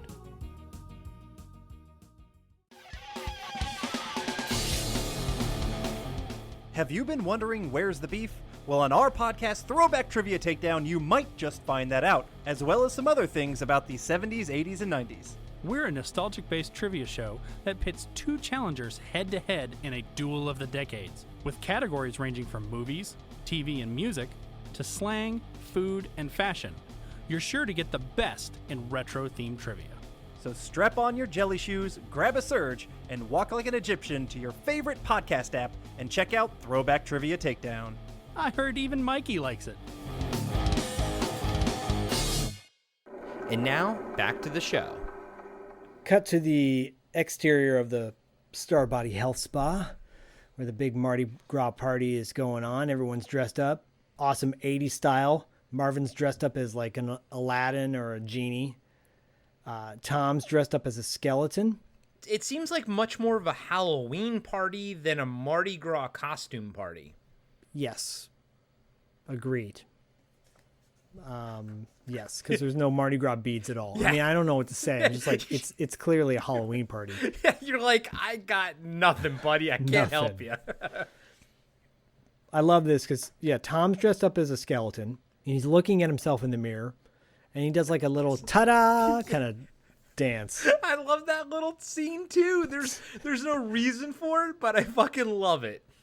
I mean, I love Tom, even though he's a douchebag. Yeah, me too. He's got good shots energy. Of there's like shots of everyone partying in the club, having a good old time. There's a shot of a random muscled dude, like painted in gold, yeah, like at the pool, who's being chased by women and freaking out. Yeah, and he there's no sound. There's like music, but there's no sound to like whatever you're seeing. So yeah, he's like painted in gold and running, and then he jumps on some stairs and like cheers, but you don't know anything about it, and it cuts immediately, and you're like, what was that? That was just the weirdest little random imagery you've seen.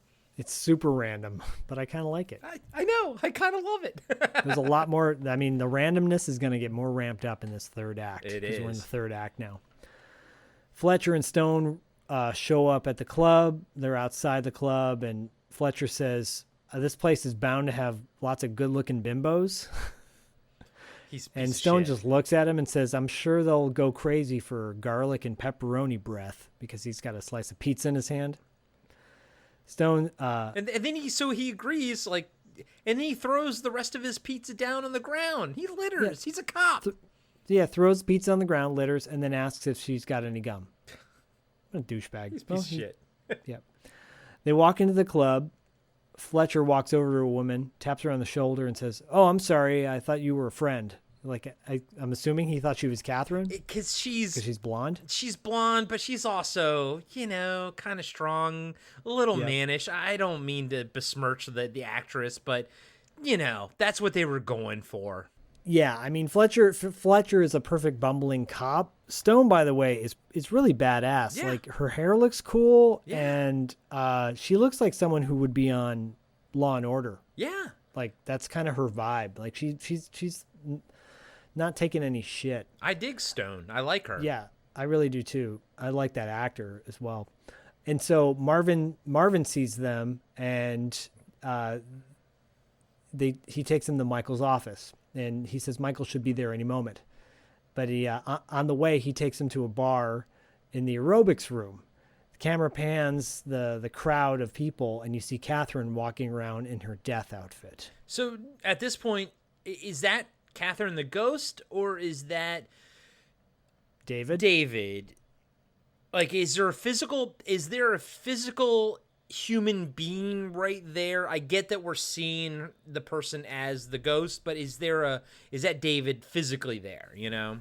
I think it is, but because what happens next makes me think that people see David as Catherine. Right. Yeah. Okay. Yeah, I see what you're saying. Like, almost like as if Catherine creates an image of herself over top of David, but she still needs David's physical body to do things. Yeah, exactly. Okay. Exactly. Okay. Because from here you cut to Jeffrey in the computer lab, like whistling and looking at a computer monitor. Way too close. Like his nose is almost touching the monitor. Well, yeah, because in a minute you'll know why, I think. And then the computer lab door like suddenly opens up dramatically, and Catherine walks in. Jeffrey's watching two people making out on the monitor screen, totally distracted. Catherine walks over to the control panel wall, which is now off, right? Because that's why it's so hot in there. And she turns it on with her hands, which is pretty cool. All the lights come on. Yeah. Jeffrey says, "Excuse me, miss. Don't do that. You're not supposed to be in the computer room." Catherine takes off her robe, and she's just got her negligee on. And he goes, "Nice arms." Yeah.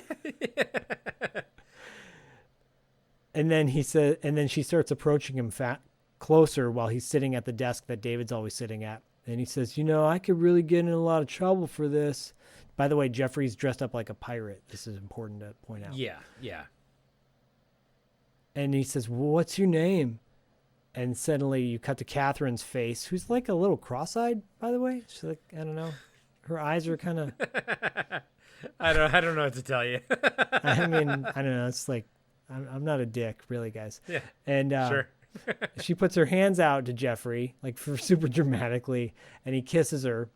But then she crushes his face, and he screams immediately, and you cut back to the party. Do you think that tasted like man hand? Yeah, I think it was David. Yeah, I think so too. It smelled like lotion. And it's cool because you'll see what he does. And you know what? I'm with you, man. I don't need it to always be gory, like you actually see it, because I do enjoy like the aftermath, like seeing the aftermath, and I also enjoy like letting my mind fill in the blanks. Yeah, agreed. You cut to Marvin dancing up a storm, and Laura walks in, and he's like, "Laura, my God, look at you." And she looks pretty much back to normal. She's got sunglasses on, but the bandages are off her eyes. He gives her a hug, and he's like, "Oh, it's so great to see you again." And she asks where Michael is. And Marvin says, "Oh, he'll be along in a minute." And then suddenly Vicky comes by and grabs Laura and says, "Come on, Laura, let's go get a drink." Vicky and Laura are looking at various drinks. You cut back to the computer room where someone wearing a black wig is sitting at the computer monitor. Marvin's at the door knocking on the window. He asks how it's going. And someone dressed up as Jeffrey stands up and gives Marvin a thumbs up. And Marvin gives an OK symbol. I'm like, clearly with like it's a female's hand. You can tell by the fingernails. Yes, totally. And it's an interesting moment because I'm like, if you've never seen this movie, you think, well, that probably looks nothing like Jeffrey. Is Marvin, like, can he not see very well? But that'll get answered pretty soon. Yeah, it's a little wonky because you don't really see Jeffrey in his costume. Well, he was wearing that. He wasn't wearing like the full-on hair and everything. Yeah, that's the thing. Yeah. But then maybe that was just a part of it. Yeah. Michael arrives at the health spa in his clown, mime, jester, whatever the fuck it is, outfit. The crazy Joe Davola outfit. Right. And a pirate approaches Laura and grabs her by the arm, and she thinks it's Jeffrey. And she says hi to him, but he doesn't say anything back. and he takes Laura somewhere. You don't know where yet. Michael sees Marvin, and he asks where Laura is. Marvin says, she went to the bar. Michael asks how she look. Marvin says, she looks beautiful. Michael takes off his mask and runs to the bar. And then Marvin yells, hey, Priscilla's looking for you. Cut to Catherine with a creepy mask on, taking Laura somewhere.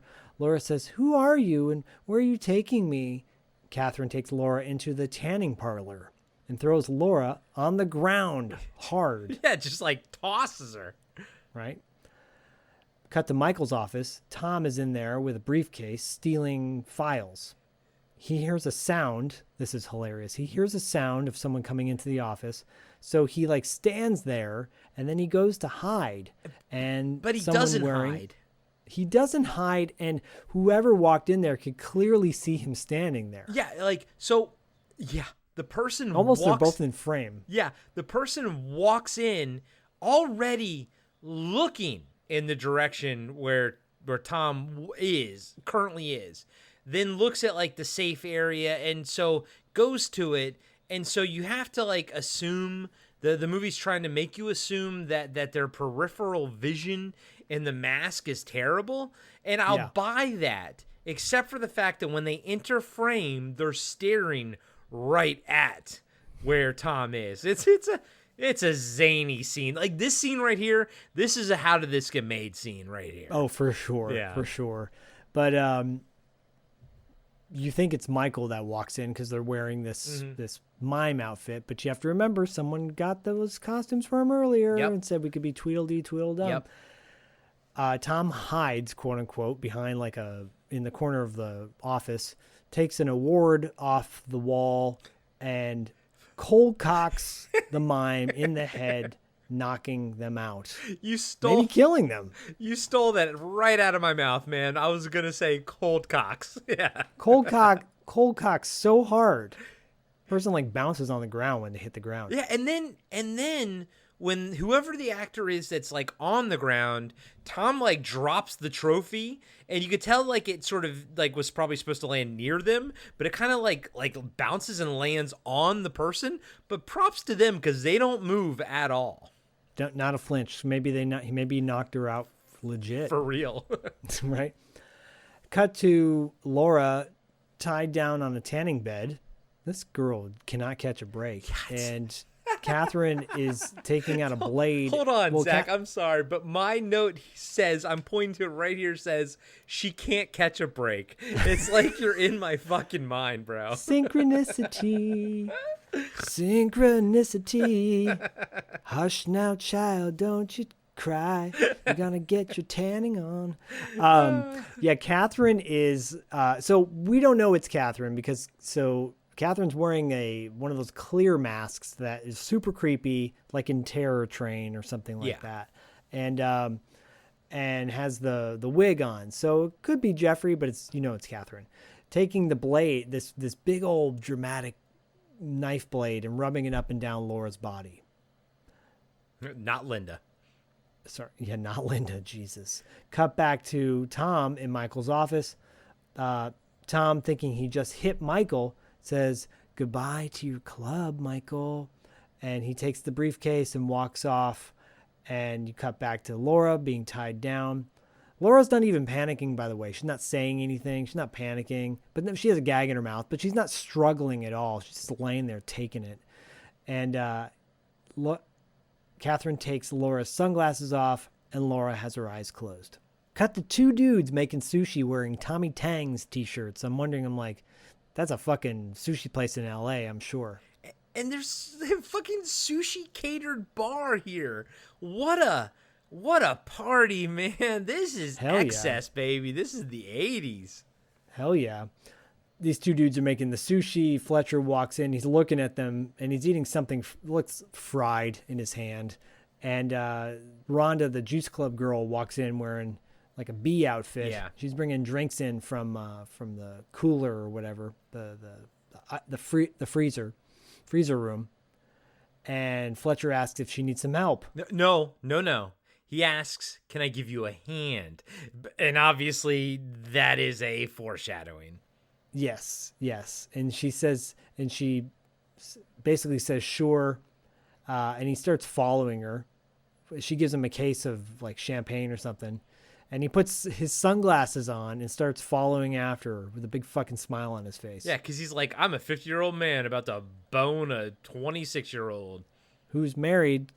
Yes. Too, by the way. Who hates his wife like Al Bundy, so it's okay. Yeah. The 80s. Infidelity. Infidelity. Divorce rate skyrocketed. Divorce rate skyrockets very high. Some guy's gonna kiss his brother goodbye tonight. Former brother-in-law it is. David's a cross-dresser, you know. Okay, sorry. Anyways, cut to I'm patrons. digging that one, babe. I'm digging that one. They'll come back. Cut to patrons dancing at the bar. Everyone's getting all crazy. Vicky is flirting with Tom. And she says, what a hot party. And Tom says, yeah, but it's hotter in the sauna. What do you say? Oh, wait, hold on. So that's Tom that goes in the sauna and gets his head explode? Yeah, that's Tom. Yep. Oh, I didn't put that together. Thank you. Yeah. You're welcome. Cut back to Catherine standing over Laura. It's like this scene just is so fucking drawn out. Yeah. And now Laura's crying, and Jeffrey takes the mask off, revealing the true face. And Laura looks disturbed, and Catherine says, what a shock, poor dear. The dead past returning to haunt you. Catherine turns on the tanning bed, closes the lid on top of Laura. The tanning bed rays are burning Laura. Laura closes her eyes, and Michael approaches the tanning room door. Tries to open it, but it won't open. So he walks around the party and just smiles. Like, fuck it, whatever. Suddenly, he hears on a monitor someone say, hello, Michael. Resistance is set at maximum. And there's a laugh. And Michael runs into the computer room to turn all the machines off, opens up a cabinet locker, revealing Jeffrey's pirate outfit, which is weird. Yeah, I didn't understand that, but it's like all on a hanger or whatever. The computer monitors go off. They go back on. Immediately, Michael types a bunch of things on the computer, and a printout starts saying, I miss you, Michael. I miss you. I miss you, Michael. It's very like Shining-esque. Totally. Over and over and over again. Michael walks into the room where the random security guy had been in there the whole time.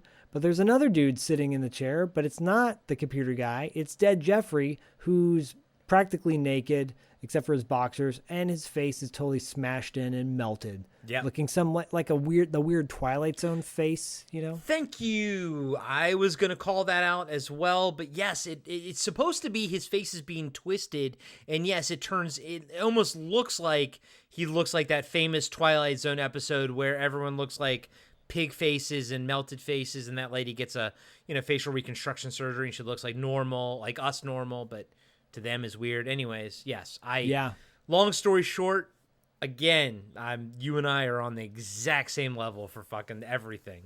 We are twinning. And Michael sees Jeffrey flop to the ground. Camera pans to Catherine standing by the computer monitor where David was always sitting and says, hello, sweetheart. Welcome to my party. Michael, who is not even shocked. He's not even disturbed that it's Catherine. Starts walking towards her, and there's a red light on his face.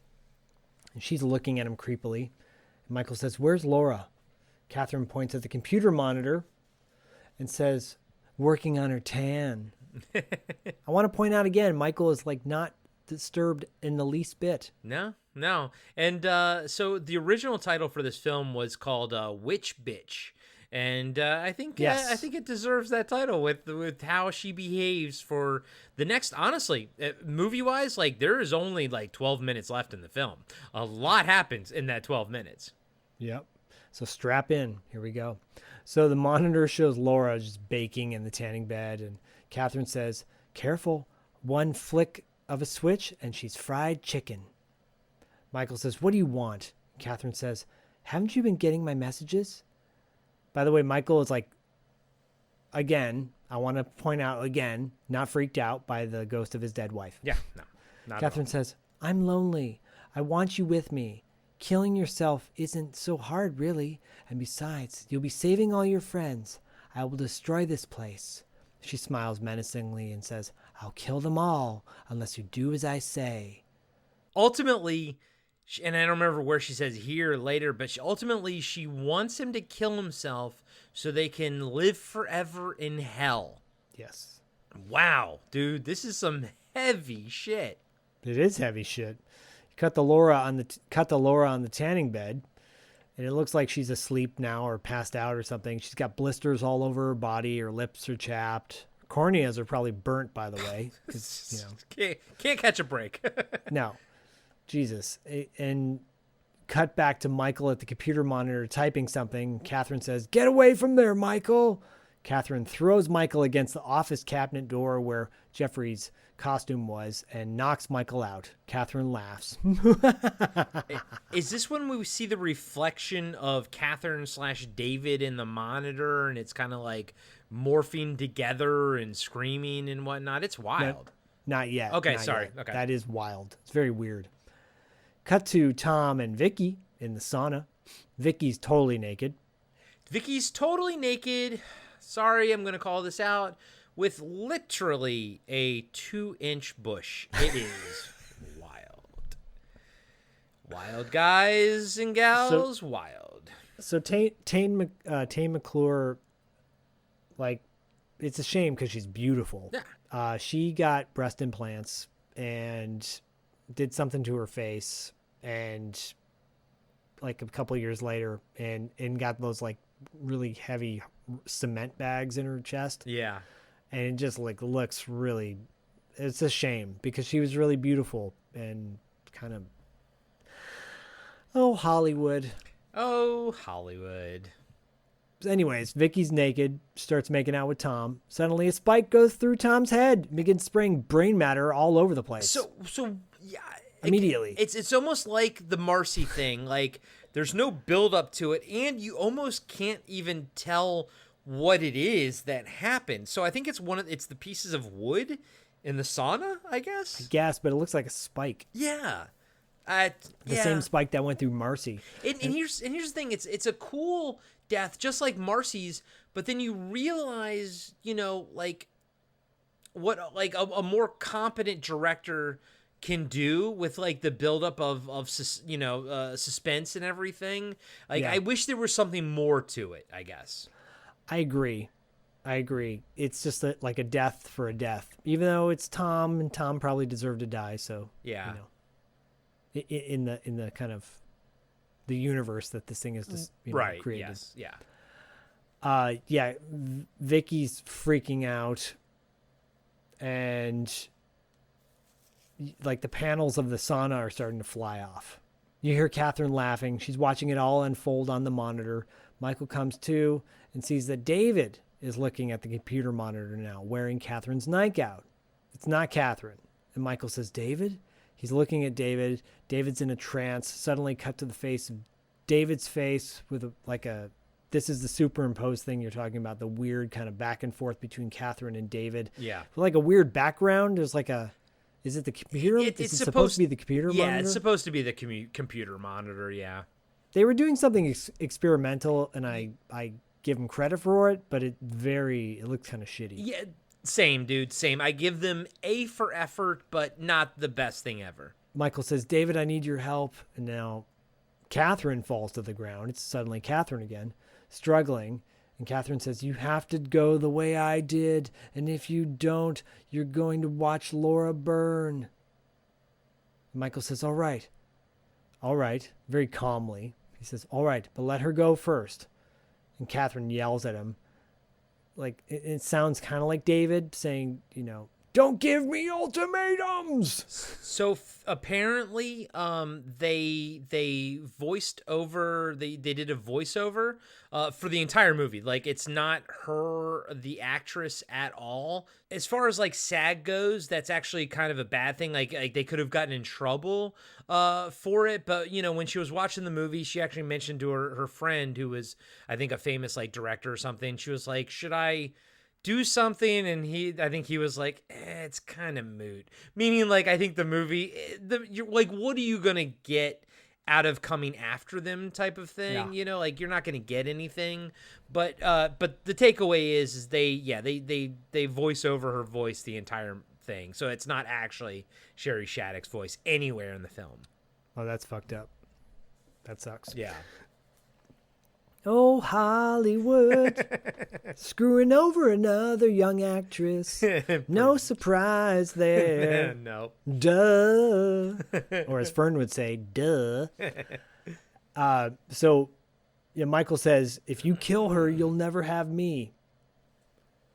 Catherine cries and says, you kill yourself for her? You love her that much? Michael yells, David, fight back. Suddenly now it's David in lingerie struggling, saying, oh God, no. Then cuts back to Catherine, flailing.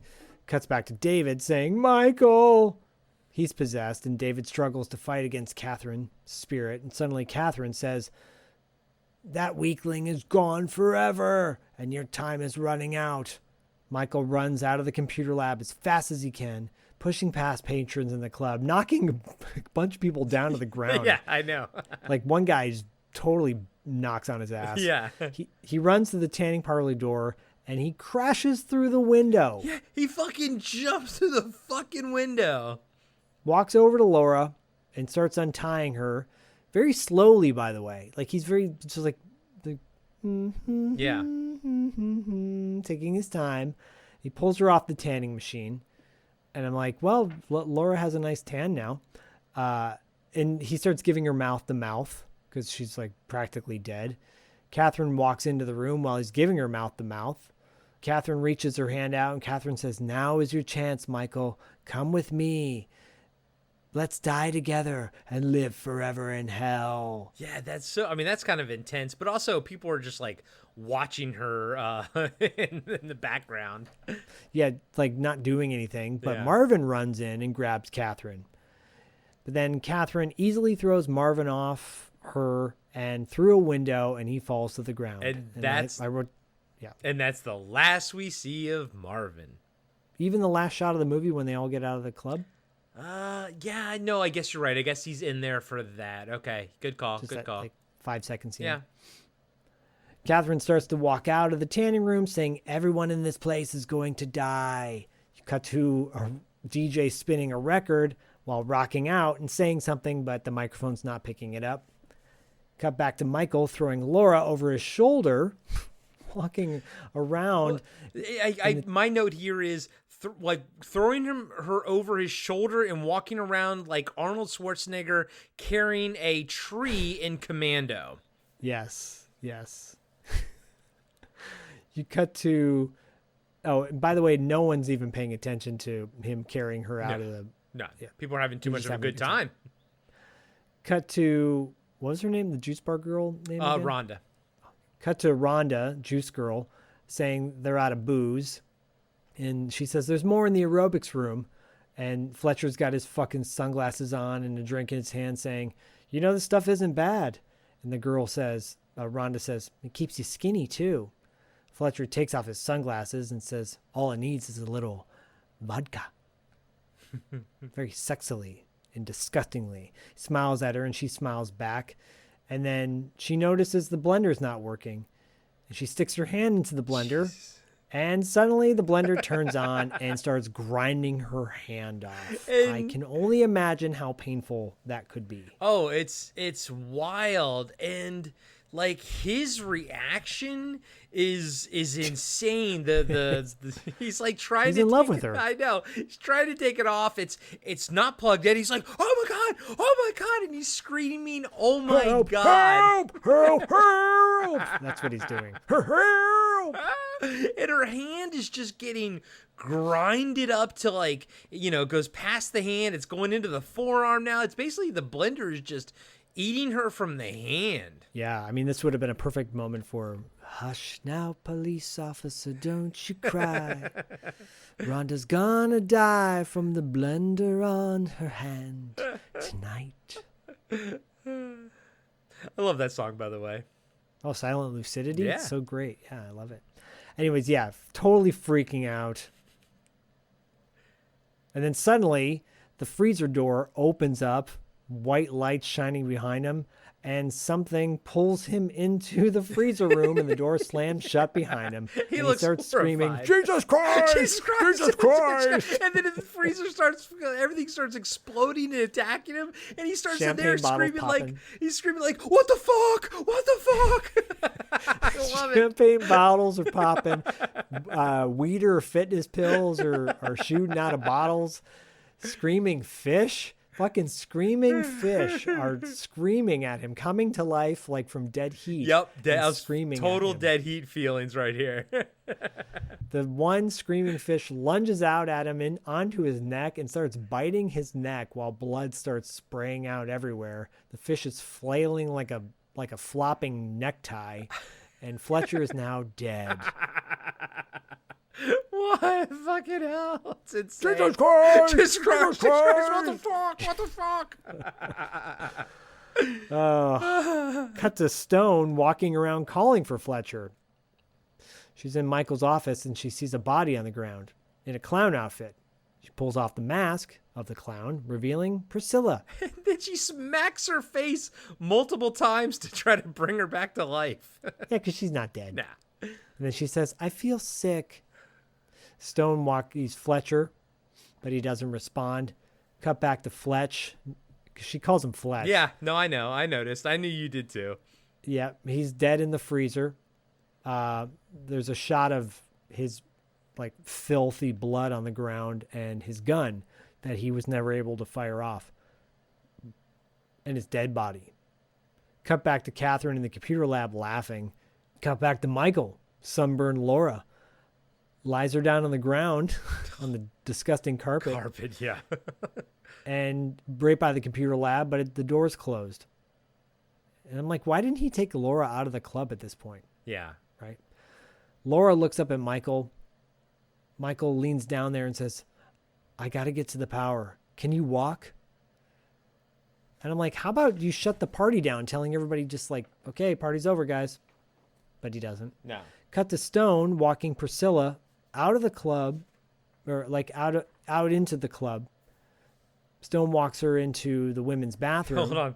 She walks her to the women's bathroom, walks her right past Camel Toe Annie, standing with the most insane camel toe I've ever seen. Just some lady. Camel Toe Annie, lovingly portrayed by Reese Witherspoon. No.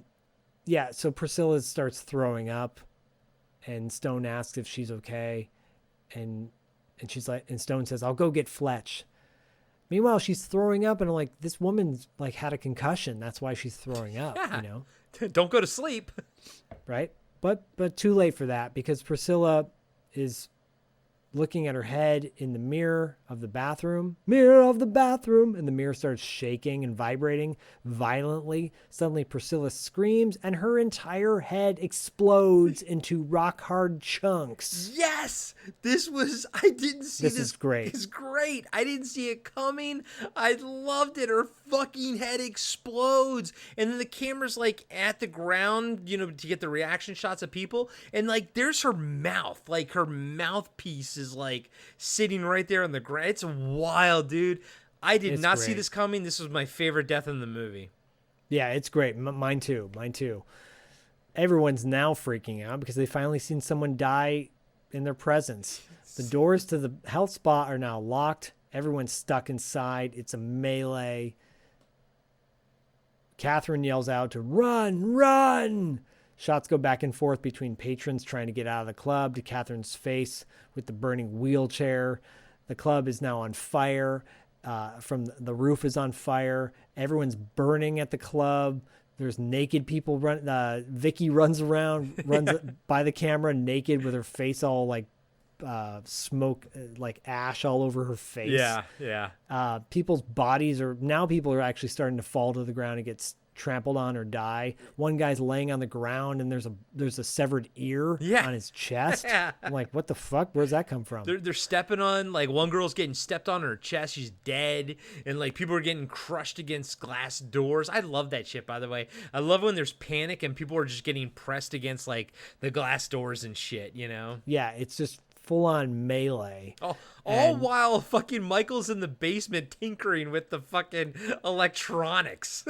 Yeah, so cut to Michael in the basement with Laura, and he takes off the electrical panel door, and he rips a cord off, and then he takes his like ballet slippers off and like wraps the cord with his ballet slippers and electrical tape, and he says, "All right, bitch, I'll show you fried chicken." And he pulls the cord from the wall, causing some sort of shock. And Laura's like laying on the ground watching him, all sunburned. And he's like, oh, this is amazing. He starts screaming. Yeah. His I'm face, coming! his facial expressions are amazing, dude. On YouTube, there's a death spa in like 2 minutes clip where it's literally just like some certain like random like highlights. all the death spa you need to see or something. Yeah, and it's him just and they slow it down. I think they slow it down.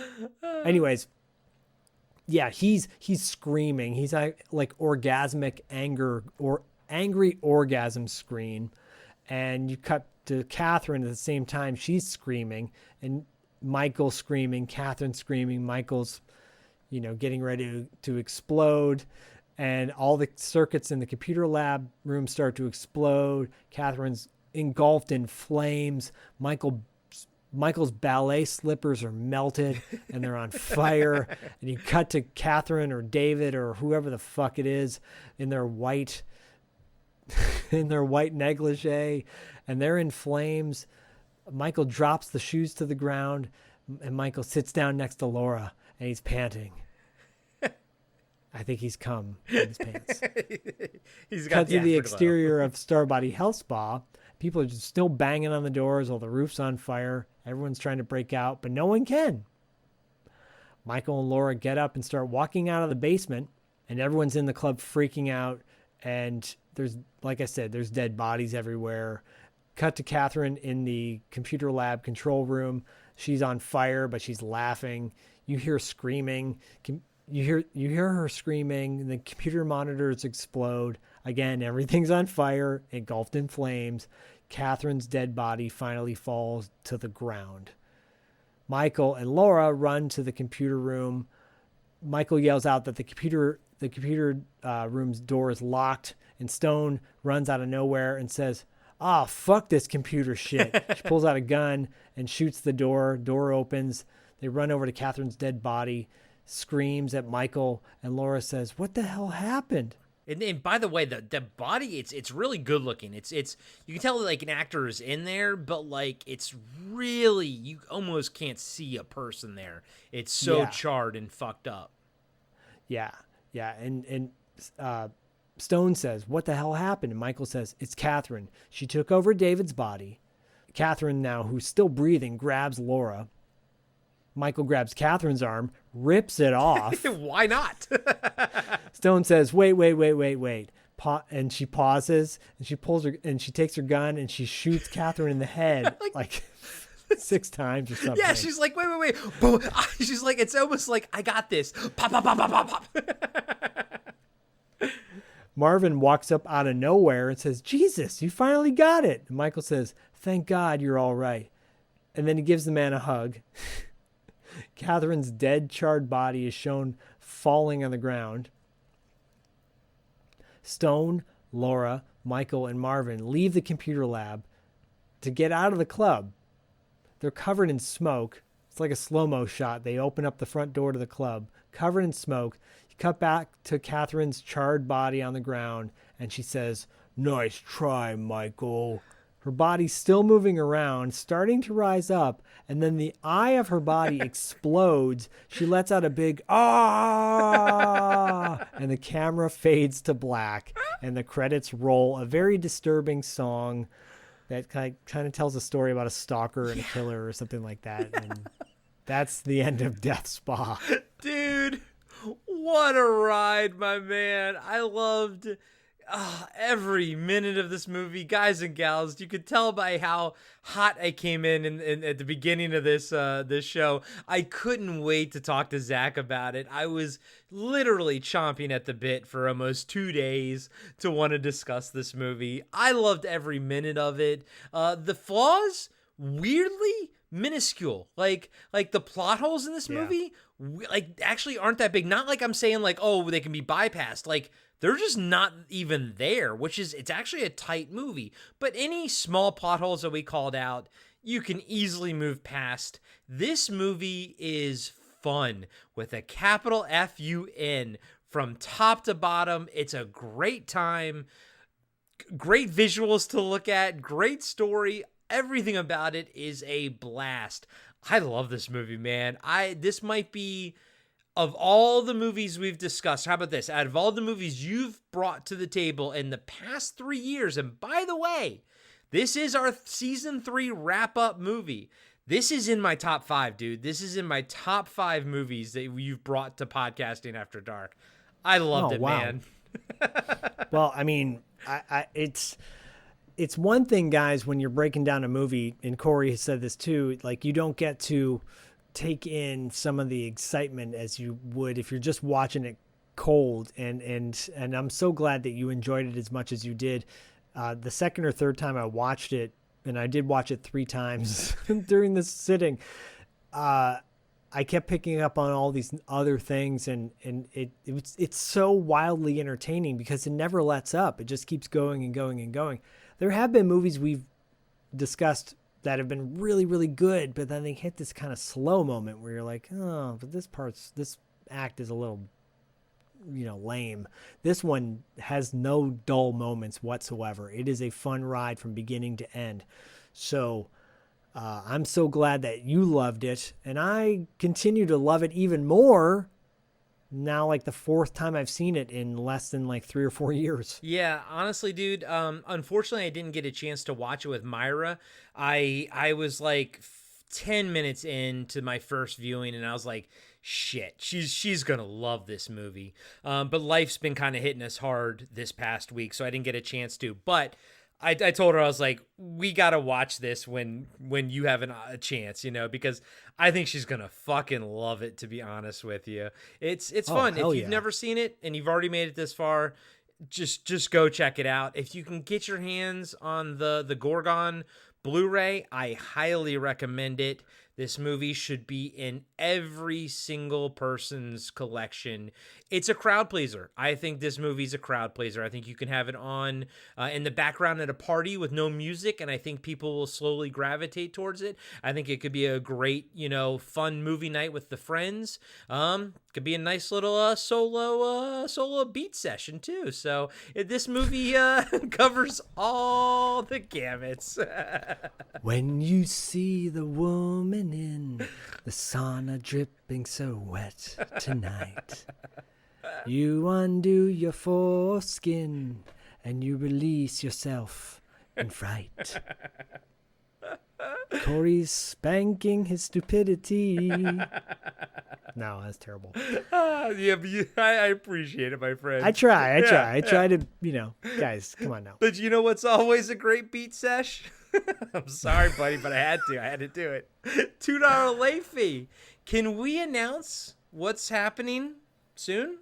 Yeah, we can. We just celebrated we're in the middle of celebrating the summer of Streets of Fire, the month of June, and we're going from Streets of Fire into our annual crossover event with Podcasting After Dark. Yes. Podcasting After Dark and $2 late fee have joined forces once again I chose the Wraith last year for Wraith Timber, and Corey's been given the dubious task of choosing this year's crossover movie. Are we announcing the movie? Sure, why not? I'll go ahead and announce it. A movie that I very much enjoyed as a kid. It features Chelsea Field. It also features Mickey Rourke. Also features the delicious Don Johnson. The next movie, the crossover event, this year's $2 late fee podcast After Dark crossover event is Harley Davidson and the Marlboro Man. Woo!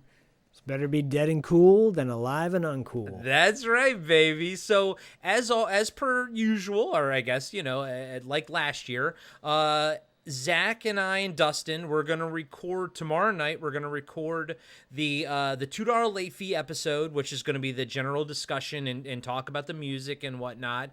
And then we're going to record the typical podcast After Dark breakdown. I'm going to walk us through this one. And then we will release the Chelsea Field interview. All three of us were on it. It was me, Zach, and Dustin. We all we all talked to Chelsea Field together.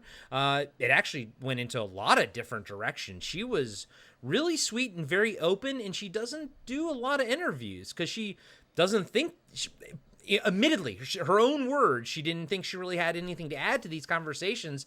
I say she's wrong. I think she was fantastic. I think she added a lot to it. Yeah. Yeah, so. She's great. Yeah, and you're right. She doesn't do a lot of interviews. I got friends in low places or high places, I guess. So there you go. Yeah. So we got that coming up. So this episode wraps up season 3. Great season. Season 3, baby. Wow, buddy. Great times. Wow. We'll talk about this season as a whole on Wrap Up After Dark this month. And of course, we do have Dan Parker working on a poster and everything. I think you guys are all going to love it like always. It's going to be great. And so, so next month will be the full crossover month and everything. It's going to be a blast. Can't wait to go down this road with you, my friend. Ditto, guys. The summers are always interesting, so we wanted to keep it interesting for you guys. So the month of July will be all crossover, and then there will be some fun surprises in August that are kind of a little bit different than what we're used to doing. Yeah. So, but it's all good stuff. We wanted to go out with a bang with Death Spa. I thought I was going to do this earlier in the year, but just, schedule wise and just moving things around, it landed in the perfect month of June. Yeah. So, and one of the reasons it landed in the perfect month of June was because patrons like Aaron Don Gilmer and Robert Ortiz and Crystal were or still are patrons at the highest tier. And those patrons have chosen movies for us to break down, and we've broken down those movies like Hard Ticket to Hawaii and Monster Squad and Intruder. And Robert Ortiz will be coming up soon with a pick. But if you are at the highest tier on our Patreon, you can choose the movie for us to break down. Mm-hmm. We've had some great choices so far, and Erin has alluded to some of her other picks, and they're really good. Yeah. So we are excited to do that. If you sign up at our highest tier, it's totally worth it because you guys know you love the show. You listen to the show. You buy the gear. You buy the Patreon. Maybe you don't, but consider doing it. Consider going on Patreon because not only can you do that at the highest tier, you can also listen to the Carpenter Factor, which is our tour de force epic Mammo series, because we're doing every single movie in John Carpenter's filmography from beginning to end, the ones he's directed, the good, the bad, the ugly, and everything in between. Yeah. We will cover other directors down the road, but for the next year and a half, I think we're going to be covering JC movies. So that's a great this month we have the Fog discussion. Yeah. We'll have The Fog, and it's a great freeform discussion that we wax poetically on what works and what doesn't about John's movies, and offer our own trademarked reflections on John Carpenter and his body of work. So You know you love us because you listen this far into the show. So go hop on the Patreon train. It's totally worth it. Yeah, and of course, support $2 Late Fees Patreon as well. Zach and Dustin are always producing fantastic content.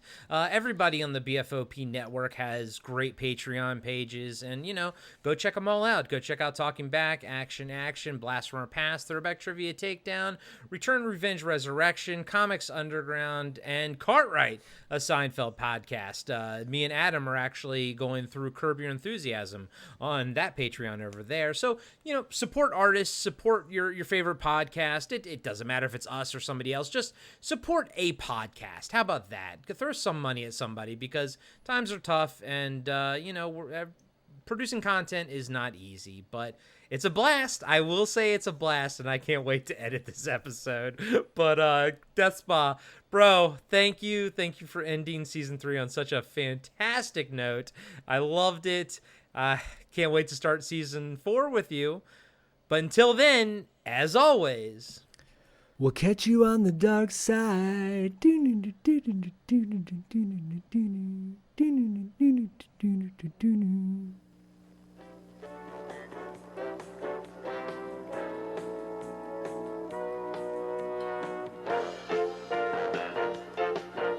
Be sure to subscribe to Podcasting After Dark and give us a 5-star rating on iTunes. Support Podcasting After Dark on Patreon. Follow us on Instagram and Facebook at Podcasting After Dark. And visit us next time for another installment of Podcasting After Dark with Corey Stevenson and Zach Schaefer.